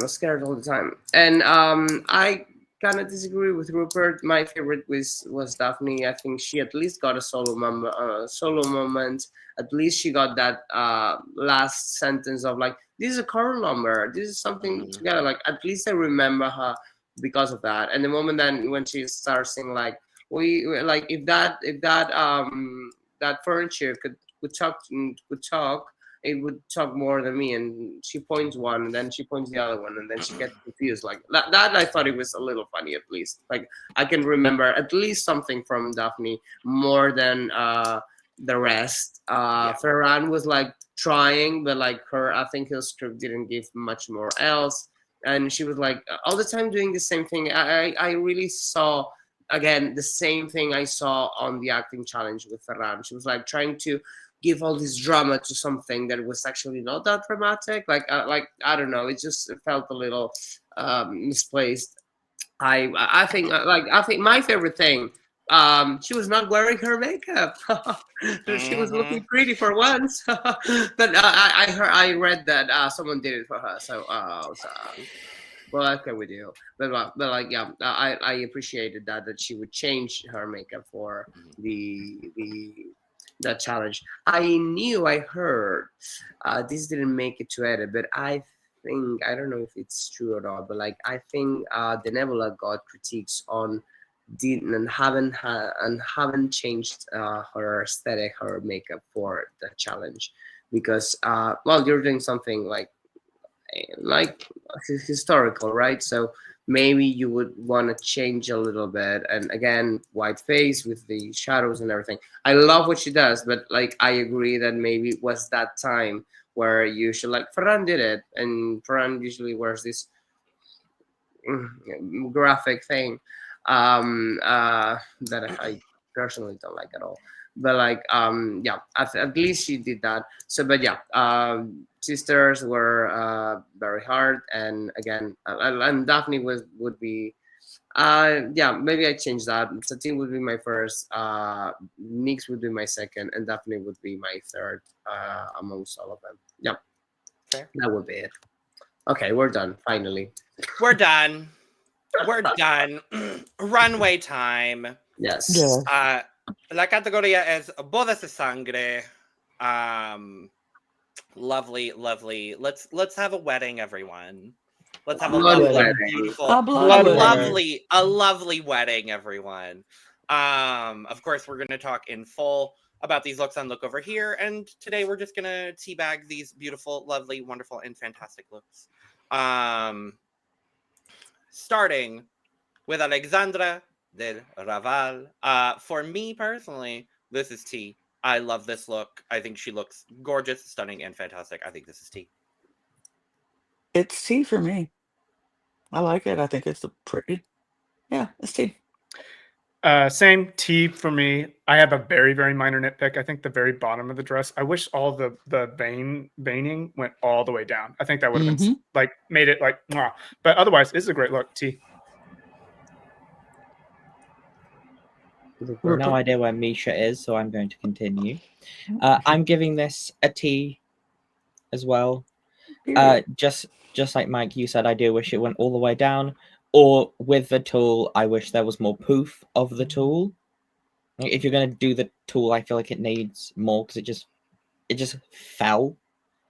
And it just didn't have enough drama, especially with all the drama of the look. Micha. Yay. I happen to 3/4 love this look. About like 75% like it. I'm not sure about the draping. The thing that's bothering me the most is the draping of around her feet and her legs. That just looks so weird. It looks like Elliot with 2 T's, 1 leg. Elliot with 3 T's, 1 leg of flamingo. That really just... It really drabs, pun intended, this look down from me. It drags and T or bag, Micha. T or bag. I know. That's why it's still. But You're like doing look over here. We need 3/4. It's a bag. T. It's T. Anyway. Lukewarm tea for Alicia. And for the record, Corey King owns that dress now. So. Oh, which one? This one? No, the flamingo. No, the flamingo one. Flamingo. From Elliot. I'm gonna say T, but there are some things I want to comment. First thing, the transition of the veins to the nude part should be way more elaborate. There's just a few pieces so you can see the dégradé, but there's no dégradé. Like it's just a cut and then some pieces there. So it should have had way more so you could see the actual transition from this vein thing to the other one. The veil, I agree, it's just there. It should be longer, bigger, something like it's just not necessarily the thing hanging, and that's just like tool, right? I like the headpiece. I would have placed it a little higher because it just covers too much of the face for me.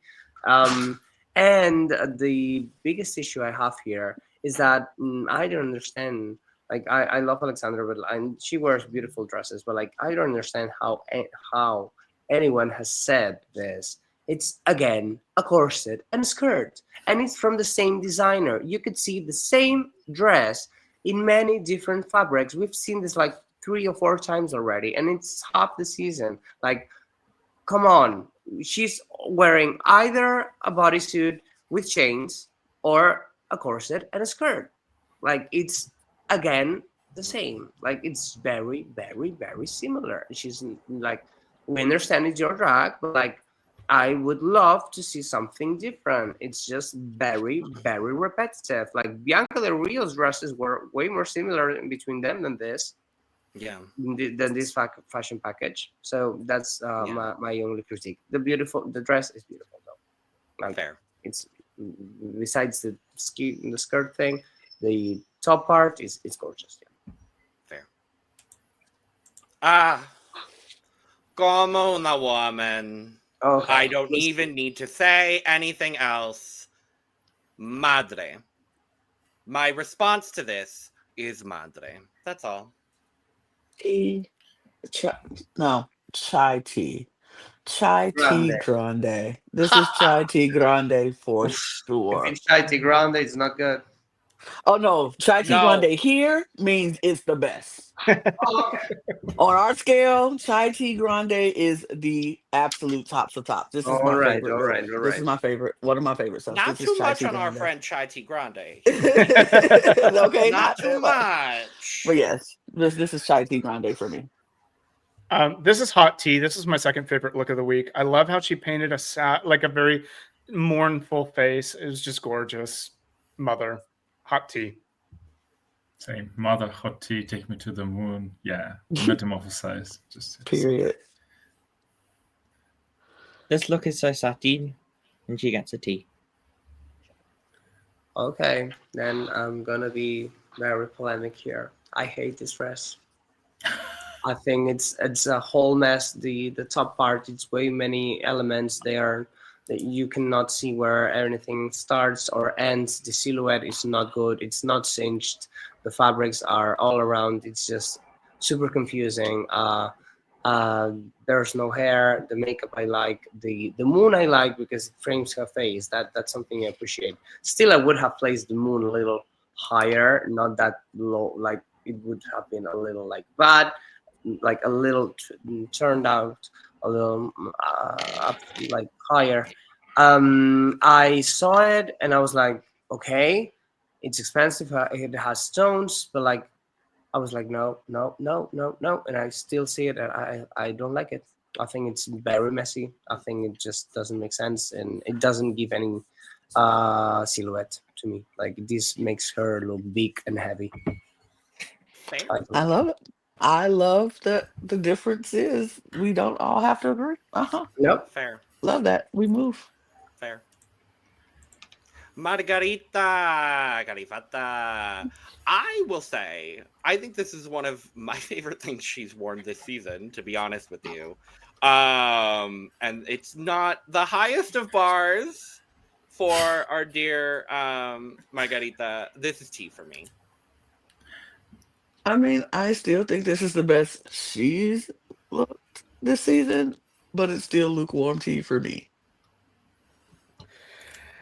I know that the category is just like wedding in general, but everybody got the prompt to like, let's be the bride. This is kind of like mother of the bride. Mother of the bride. Exactly. Which is not, I'm sorry, it's not a good like description because like that's stereotypically like less glamorous than other people kind of thing. For what she's brought, this is better, but it's a slight bag for me. I just think it's just a little too simple. Yeah. I'm gonna pull the Pitita here and say I freaking hate this dress. I think it's just. Oh no, just kidding. I don't think it's disgusting, but it's still a bag for me. I don't love it. I think the silhouette makes her look a bit like white piñata slash a white explosive candy, which or like kind of white sausagey flower girl who was waiting so long that she became mother of a bride unwittingly. Like, by default. So yeah, it's a slight back for me, but love Margarita. This look needs more oomph. It needs more on like this neck piece. She needs more hip, and then the skirt needs more oomph. It needs some more if you know what I mean. I am gonna give this a bag. Yeah, I think this is one of the best looks she has had, because it's not an ugly dress, like, but yeah, what you say, RuPert, like the peplum on the top should be bigger, the peplum on the back, on the back, like on the end of the skirt, should be bigger, and again, not to, like, I'm trying to be careful with this, because like everybody would say, oh, body shaming, but like, girl, a corset and some paddings, like, you are, like, this silhouette is not working. Like, if you're gonna be tight like this, you should like do a little more, because it's almost straight, and it's not working. So I like the dress, but again, the execution and the proportions are not working for her. And it's sad, because she could perfectly, like, come on. I love the hair though. I think it's the best hair she has worn. Like, it's high, it's an updo. I don't like stones on hair, but like, it's a very nice hair, like, for her. Yeah. But again, short heel. The Nebula. It's tea. It's not my favorite thing that Nebula has presented to us this season. I will say that. In a sea of beautiful, stunning, gorgeous looks that she's presented. But I love the story, and it's stunning and beautiful still. And it's still tea. I think it's tea, because I think her story of this dress and everything that went along with this dress made it tea for me. I agree with you. It's not my favorite look from the Nebula, but I still think it's such a beautiful look for her. So I still like it. It's tea. I'm going to give it a slight T. I think Denebula has such a high standard for her runways that this just did not stack up to the other ones. When we saw closer, though, the details from like the camera angles when like her nails were like brown and everything, I love those details. It's just not immediately clear like her other looks are. So it's slight T, because it's still beautiful for me. I like the idea, but Denebula has such a high bar. It's far below what she's brought otherwise. Well, at least this look served one purpose, and it was to educate Ladani about blood enzymes becoming rusty color after some time. That was great already. I mean, for that alone, it gets a T. I agree that, yeah, it's not like the two look from last week, but let's face it was one of the best across the entire franchise of all time. This one is just kind of, I'm doing a corpse bride. Here is my blood turned to rust, and as Lady Gaga taught us, a bit of saliva would dissolve the enzymes afterwards. In this case, a lot of saliva, but still it's a total T for me. I'm giving this look a chai tea grande. I really like this look on Denebula. I love the fact that she said that this is her mother's wedding dress, or some sort of recreation of her mother's wedding dress. I love the fact that she's done that. I do wish there was a little bit more of a waist, because it does look a little bit big on the sides, but I still am going to give this a chai tea grande, and I'm very sad that she went home in this. Yeah, I agree with all of you. I think it's a T. I think it's a very good look, but among all the looks we've seen from her, it's probably the weakest. I agree. I'm missing some waist. That's probably because it's the original mother's dress, and they didn't fit that. Like usually, wedding gowns have so many layers on the bodice part that it was probably very, very hard to squeeze it in the shape that she does, which is a very, very tight waist. So yeah, still, and I want to value that. It's my favorite interpretation among all the queens in this runway. Like bloody wedding, that's my favorite story, my favorite approach. Like the rest were just like or white or adding some red, which is very basic. Like they didn't go anywhere, and this is super interesting. Still not the best for the Nebula, but absolutely fantastic. And and I don't understand this hair, but well, whatever. It looks very I don't understand, but like still fantastic. I love the Nebula. I'm so sad she left. Also, Michelle would have called this Marie Antoinette. No, I wrote that in my notes. That's not true. No, she probably would have. If she would have, I would have screamed. Nyx, in my favorite Nyx look of the season so far, I'll say, clean, polished, beautiful, hot tea. I love this look. Love it. I didn't care for it. Okay. I didn't care for it that much. It was alright. It's a cold cup of tea for me. It's not horrible. It's just not my favorite.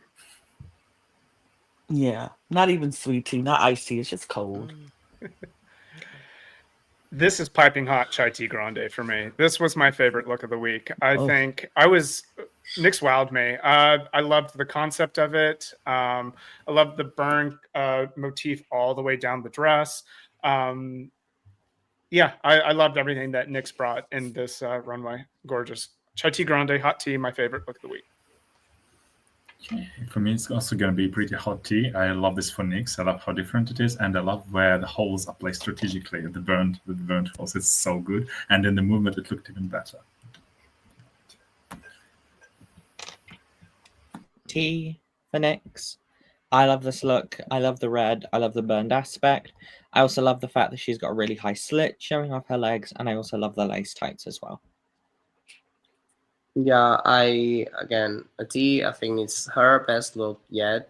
The execution is nice. The holes, how are they stoned? How are they placed? I appreciate.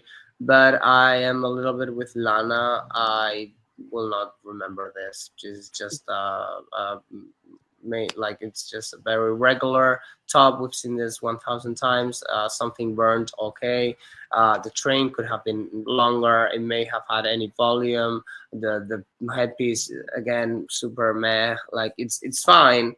It's her best, but like still something super pedestrian. It's like nothing spectacular, nothing you will remember. The fabric looks good, but like it's just nothing remarkable. Like it's good, but it's and again, like I wish I could see this person cinched. Like she is cinched in theory, but we're not seeing that anytime. I'm so frustrated with that. But yeah, she looks good.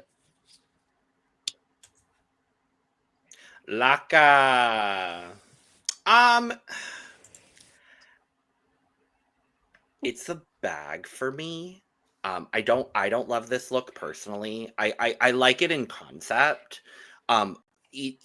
This is the look for me that looked a little bulky on Laka, and I wish it was cinched a little bit. I agree with most of the other I need a little bit more cinching comments that have been made for other queens here as well. For me, the whole base of the gown, it just looks a little too bulky for me, and overall the concept is just a little too safe.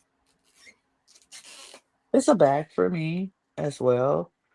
I didn't like, and I think a lot has to do with her performance of this look. I think her performance on this look, it lacked a lot. It was very lacking for me. Like it didn't show any confidence. Like I didn't think she wanted to even put this look on. And if you are not exuding that for me as an audience member to see it, I'm not going to like it because it's like you don't even look like you barely like it. So why do I need to like it? I don't think it was good, and I don't think she performed it well. So it just translated onto how I felt about seeing the look. So it's a bag for me. Yeah, it's a bag for me as well. I think I do like the aesthetic. The dress is very pretty. I think the overall look kind of gives me kind of Kate Winslet and Titanic vibes. I wish the hair was bigger. The hair's a little small for me. And I think the dress, honestly, I think the dress is kind of wearing her rather than her wearing the dress. Jonathan made a really good point while she was walking. He's like, anybody could wear this dress. Like, Laka's not making it hers here. And I thought that was what was missing, was the attitude. She might have been in her feels because I think she knew, rightfully so, she was probably going to be in the bottom this episode. But she could have sold this so much better. I think she was just kind of just sitting in the dress. Yeah, it's a bag. Wow, I'm so torn over this look. I'm still giving this a very, very cold T because I love how she looks. Probably not the waist up, but maybe shoulders up. But I agree with you. She could barely walk in this, and she looked like she didn't want to look in this. And the bulkiness around her legs and waist and hip really made her move like, a dinosaur caught in somewhere in the clouds. She was like not bouncing off clouds. She was trying to somehow go with the weight of the cloud on her, and she's so lucky she didn't have to lip sync in this, especially to that energetic song. I'm a dare to be different. Red wig and a silver dress, I do think. Chai Grande. I like this look on Lorca, and I can't wait to talk about it more and have to defend all of you during Look Over Here. Mm-hmm. Let me ready my weapons for that. I like it. To me, it's a T. I'm not mad at it. I think it has a lot of jewelry on the top. The silhouette could be a little better, but I'm not mad at it. My main issue here is the hair. It's just so small. Those ridiculous curls hanging. It's just like, And the fact that she's wearing those stones on her chest and face, which are not stone, and they are like tulle with that just cut and stuck, and it was kind of half stuck. So if you're gonna be, sorry, but a little lazy on that and do not put each stone by itself, make sure it's well stuck. It was not. So some little mistakes, but overall I'm not mad at it. I think it's fine. It just I think it's fine. Yeah, to me it's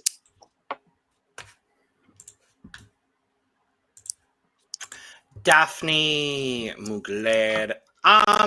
It's a tepid T for me on this occasion. I think she looks good. Conceptually, I wish it was a bit stronger, and I wish it fit a little bit better. So that's where I'm at with it.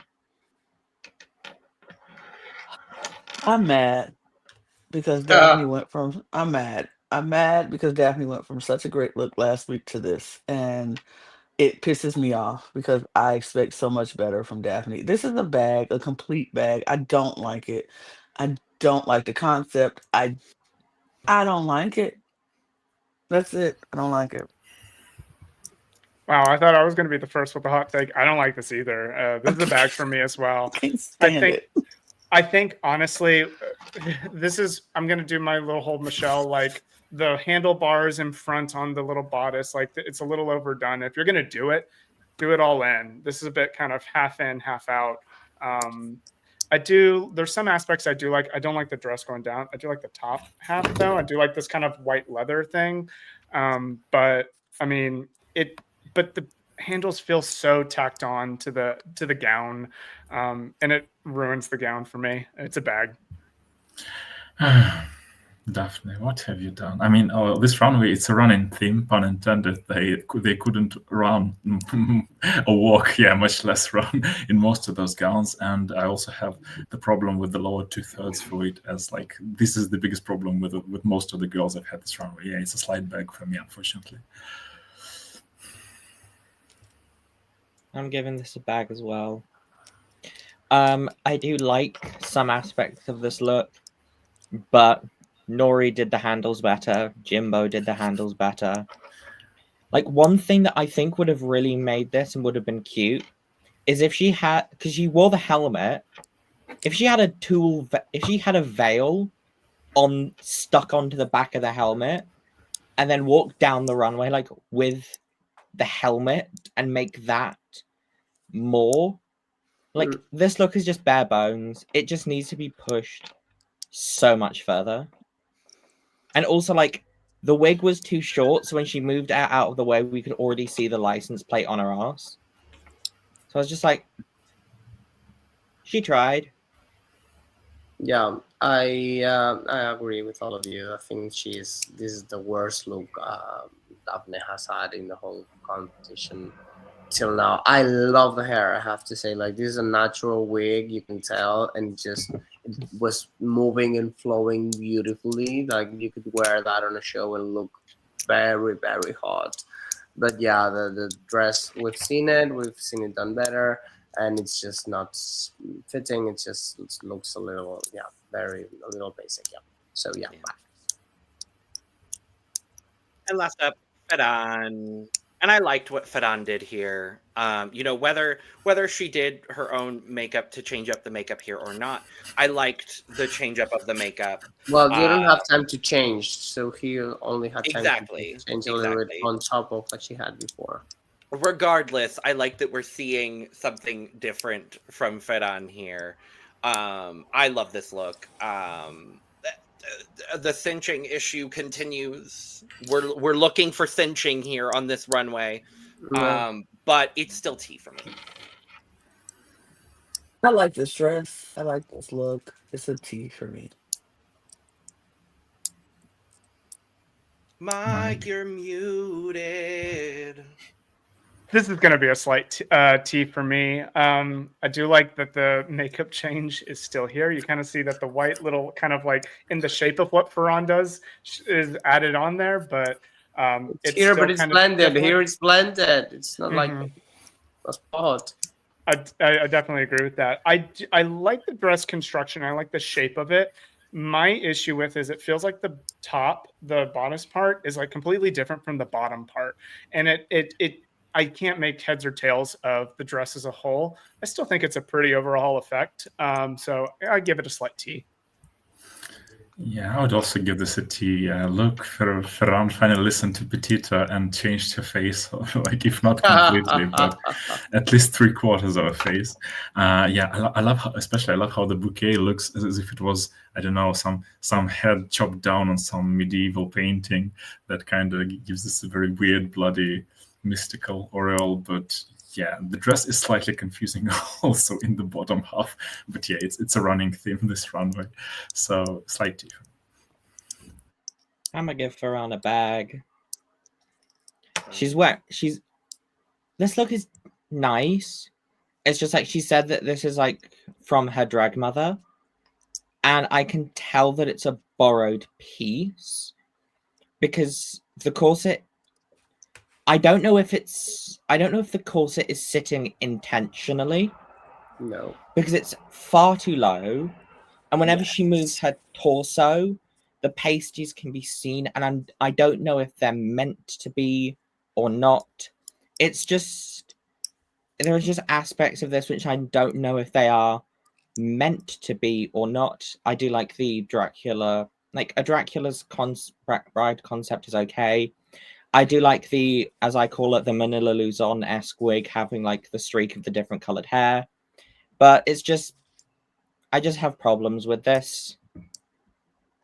Yeah, I was about to say the same thing. And you don't know if you noticed, but like poor Ferran is wearing pasties all the time because almost none of her corsets are on its place. They are always way lower than they should be. Like if you see where the breast cups are in the dress are way lower than her actual breast, and it's like he's not even tall. Come on, like it's very like that should be taken into consideration. Like it has happened with almost every single corset. Like on the entrance look, on the first runway, like every single time she wears a corset, she has this problem. Like, why can't we have a corset that really sits where it should? Like, it's like if it happens one time, we can say it that time, but like this is a problem. Like the fit is a problem. The dress is beautiful. I think the dress is nice. It has a lot of detail. I like the necklace. I like I like the whole thing. The black strain, the black thing on the hair could be placed a little more polishedly because it's like stuck here and then like it's not even on the lace, but like it's just that same thing with her all the time, that is like the she still gets a little like she is a little far away from polish yet. She needs to really take care of some details, and that fitting thing, it's a very big important problem now. But well, fair. Love it. Of the judging in Untucked, the only thing I had was La Dani being the second or third guest judge this season to go, Satine, I love you. I've seen you perform. Yeah, of course. And I was like, they all love Madre, and you know what? I'm loving it for her. As they should. What can you do? As they absolutely should. Also, I like the fact that Denebola opened up a little bit more talking about her mother. Yes. Because, like, unfortunately, like, it's a common editing trick of, like, showing a person's backstory right before they're gonna go home, so you feel even worse about them going. Which does suck, because I knew, like, when that happened, I was like, okay, I hate that that's where this is going. But, like, I do love the fact that she did open up and talk about how much her mother means to her, and I love the fact that she did represent her on that runway, and that's why I do love that look so much. And that's pretty much. And then of otherwise, course, it's a fairly. Yeah. What else do we have to comment? The lip sync. Margarita's first Untucked.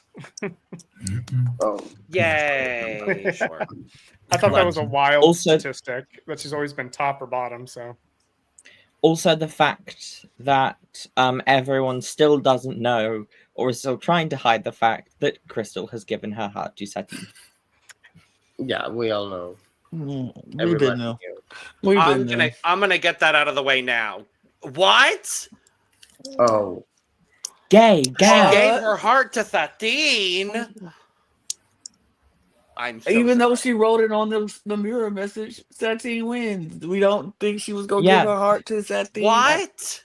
I'm so shocked. How could she do that? I thought she was gonna do something. Please, let's move. Oh, imagine the drama that imagine if Crystal Forever was like, I want to be shady and create some drama. I'm gonna give my heart to Nyx. Never. Never. I know she would never do. But that would have been camp. It wouldn't have never happened. It would have never happened. There's no point. Nobody would have laughed either. Like, nobody would have laughed because it would not even be a good joke. It'd have been like, have this no is stupid. sense. Like, you just doing this to be doing it. But speaking of Nyx, she was certainly in the top this week with Satine and Fedon. As she should. And she should. She won. I'm not mad that she won. I wouldn't have had her as my winner. She would not have been my winner. Satine would have won for me because because both of them had good performances. Both of them did have really good performances, but if I would have had to base it on the runway, it probably would have went to Satine more than I like Nyx. So it probably would have been Satine for me. Okay. I would have personally, like, I knew that Nyx was winning based on like the editing of this episode. This episode was very like, we're going to have Nyx struggle. Oh, Nyx does really well. Nyx is going to win. Nyx had the same edit. Sorry. I would have probably had Satine win, but based on the episode. And like, honestly, I think Nyx needs a win and she deserves a break. Because she's been going through it. Exactly. Yeah. I mean, Nyx's edit this episode was very reminiscent of what Bones had on the girl group episode. It was almost the same. Like, oh my God, is she going to struggle? Is she going to get in her head? But no. I mean, a part of me agrees with you wholeheartedly that Satine like slayed this episode. I know Pitita hates the runway, apart from the moon. But on the other hand, the socialist in me, and also like the reality TV watcher who loves when there are more players with equal win distribution.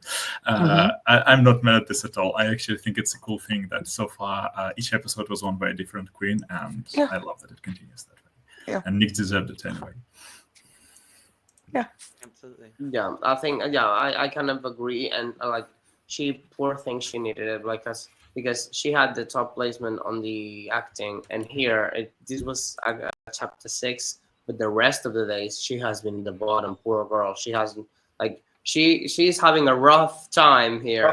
Like she is doing bad every single week. So whenever she does a little good, they really praise her for that. Like it's true. Please. Like every single day is a struggle for her. Every single day has been. I'm gonna give a hot take. I thought she should have been the top for a certain famous mouse on Snatch Game. I thought that was garbage. Please. She should not have been the top of that Not certain mouse. famous I do. mouse. Not certain I famous do. mouse. I do. That's She made such me a hot laugh. take. It was so. I can do Yeah. I can do a better impression of Mickey Mouse, and in my impression's not Certain good. famous mouse. Certain not, famous mouse. Not that mouse. It's a certain famous mouse. You can't say the certain name. famous mouse. I definitely would Anyway, not have had her in the bottom. I thought that was garbage. So fair. Okay. No, her runway I can pushed agree her with that. down there. Yeah, that runway pushed her all the way down to I that think bottom. the Sorry. the looks on the Snatch Game really separated because we had many bad Snatch Games, but we had I remember the Nebula's and Daphne's look Yep, absolutely. were And that's other what kept them people- safe. That's Lana what and I kept them talked safe. about it last week. We sure did. That's what kept them safe because That's they what should have been in happened the to me. bottom, but Same thing That's what happened to me. you. Yep. it happened. I was not one of the good half of the Snatch Game. I was But the your runway half, but my runway saved got me you. up. It saved you, And because baby. there was people who had done worse and had not the good looks. So there's Yeah, Pitita, I there's loved something that to runway. do there. Yeah, That the runway runway was so saved Pitita. We talked about it then. I was like, "Ooh, that runway saved her," because the Snatch Game wasn't great, but the runway absolutely saved it was 5 bad Snatch Games last week. Yes. 5. And 4 very good, so it was interesting. Yeah. Yeah. And It was 3 lovely. Runways had to save some people, and that was Indeed, what it yeah. was. But Mhm. but we And did have a speaking bottom of 3. saving someone, the judges actually had to decide who to save of the bottom 3 this week. They had to do their job.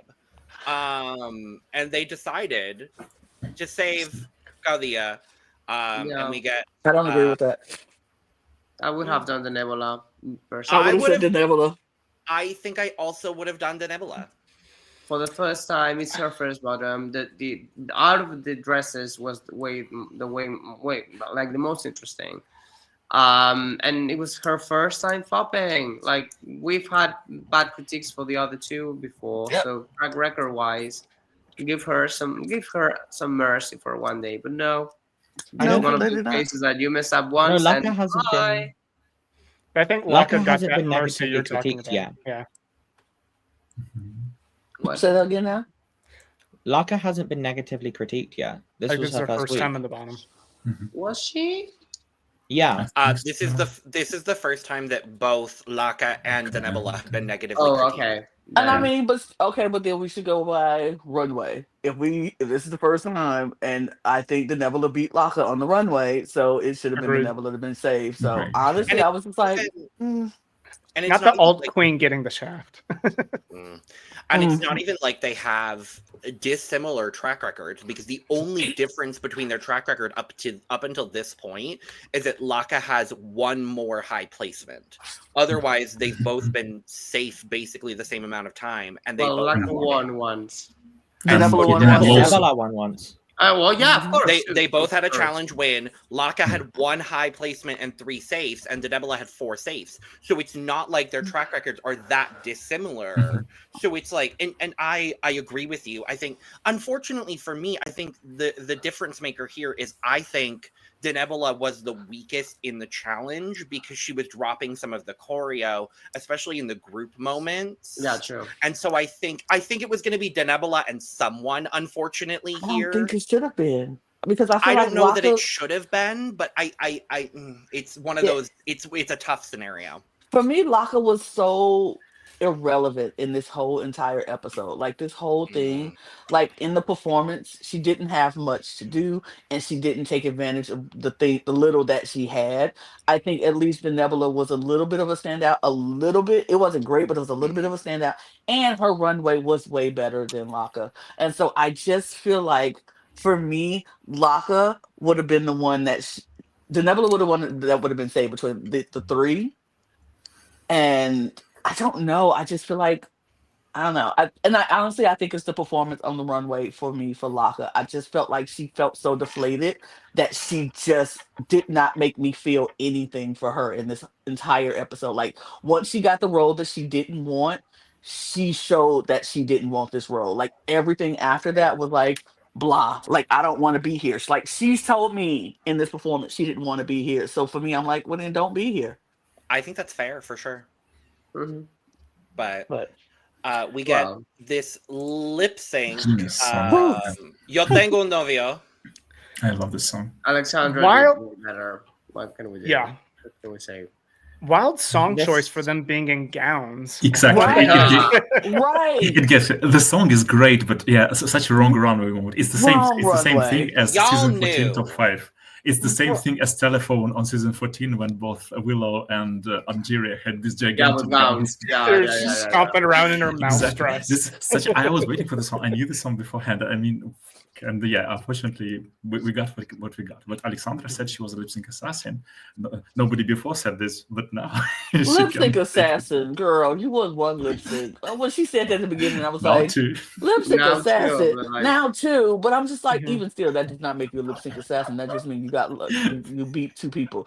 But this lip sync, I knew when the song started because I didn't know the song. When the song started, I was like, shoot, the Neville is about to lose, isn't she? The Neville is about to lose, isn't she? Like the second the song started and I heard the beat and I saw I was like, oh no, this isn't going to be her thing. And I was like, okay, girl, do something. But like you said, they both wear these big old gowns and they got to trudge around the stage in these gowns trying to do a cat song. Right. Like this is not the outfit for that. And I don't. And usually I'm like, oh, you gotta come prepared. Like always make if you got the big gowns, make it where you can take it off and it could be a lip sync ready song underneath it or something. But she wasn't finna destroy her mom's dress like that and cutting it up and making it half and taking it off. And it just, I felt bad for Denebula. And Alexandra just started out, once she walked to that back of that stage and got down and started slowly crawling up, I was like, she's finna eat this up. And then also the fact And then also the fact that like Denebula got out the fan and was using it, and then she put the fan down, and then Alexandra picked up the fan again. I was like, baby. I said she took it. She's taking it. She's taking it. And I was sad because I was like, Denebula, no, you my girl. I want to see you on this show. But she was taking it. She was taking it. Ugh. Devastated. Devastated. We're so sorry. No. Devastated. No. This one hurt. If I had a nickel for every single Rusical that eliminated the artsy queen of the season, I'd have 2 nickels, which isn't a lot, but it's weird it happened twice in 1 week. In 1 week. In 1 week. In 3 days. UK. It happened on UK as well, Pitita. Who Sally TM. Sally TM. Oh, well, I was not that. I'm sorry. Even though Sally did do the worst, it was like I liked some of her looks, but that makeup was atrocious. Like I'm happy not to see that face again. I'm sorry. That makeup was a disaster. It was a very big disaster. It was like children's painting. It was just bad. No blending, no shape, no sense, no. Anyway, this was the Sally TM hate podcast, but go check out our exit interview with Sally TM. She's what? Yeah, check out our exit interview with Sally. We had an exit interview with her, but yeah, I mean, no blending, no shade, no sense is gonna be our new motto, I think. No blending, no shade, no sense. No blending, no shade, no sense. Yeah, and then Pitita, I love you. I love her so much. And then of course for talent shows we must always judge on fire, water, and hula hoop. Exactly. I was just thinking about fire, water, and hula hoop. Correct. Yes.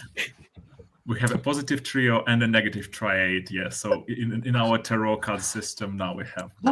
Yeah, those are now that's now canon. That's now canon. But Denebula. Sad to see her go. The most polished one, the best fashion. Yeah. She deserves better. Neville lost, but really, we all lost. We all lost. Here, so, now, and here's what I said, because I was watching with my roommate. Here's what I said when she was eliminated.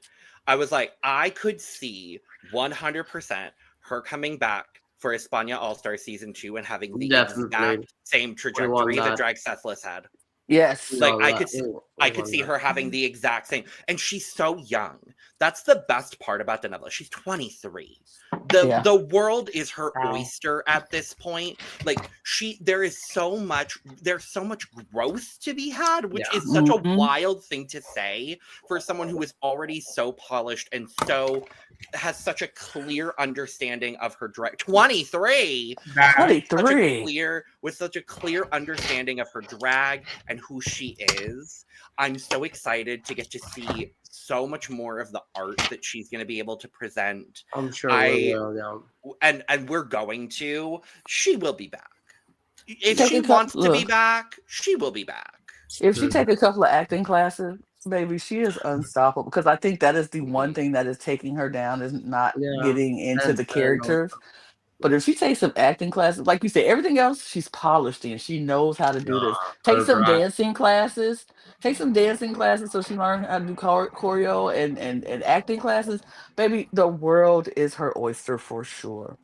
I hope to see her pray back that Snatch on Game is All-Star. episode 2 again, just like on España All Stars 1. Right. Yeah. And she has a good runway. But she also can redeem herself. Yeah. That is. And she didn't go home in a neck ruffle. No. One of the 2 times she didn't wear a neck ruffle and she went home. She should stick to that. Definitely. She needs a lucky neck ruffle. Exactly. She needs her neck ruffle, and she didn't have it at all this episode. Oh my god! So now Drag Race is gonna have this hockey player superstition when if they break their neck or something, they still have the cast on their neck for the lucky match. And so that's gonna be horrible. Anyway, let's mostly Lana. Well, mostly Lana. Yes, we must. No, I mean it doesn't matter. You did very well otherwise this week, Lana. Look, I didn't pick this team, so let's just say. I know. Let's just say. I know, but otherwise, your team was the winner and the top, and the loser. Top. So, and the person that went home. The draft is getting much tighter, and I'm very happy to see it. It's still anybody's game, and I can't wait to see how this turns out. But Lana, you are still in third with 58 points, but right above you is River with 59.5 points. I'm still leading with 66, but it is still anybody's game. We are evening things out. And next week we're doing an interesting real estate challenge. We'll see about that, yeah. Is it going to be interesting? We'll see, and we'll be here to talk about it, whether it's interesting or not. But I'm hoping that it's like the All Stars 9 ones, and they have to pair up for the sell unsellable properties. Yeah, that was fun. Let's all hope that it's even better than that. It's like España 2, the sex tourism mixed with All Stars 9, and no traces of Canada 1 law firms. Yeah, please no. And on that note. Yes. Thank you for joining us for this fabulous, lovely, wonderful recap of España episode 6. Make sure to subscribe, like, share, hit the notification bell so you know when we're putting out all of our other content. Follow us on socials at The Cup Pod on Twitter, Instagram, TikTok, and Blue Sky. Go follow all of us. Our links are down in the description below. And go get your cup mug at lanagcreations.etsy.com. Link is in the description below. And that beautiful QR code right next to Mike's beautiful, beautiful face right over there. And with that being said, we are going to go ahead and get out of here. So cheers. Adios. Cheers. Bye. Bye.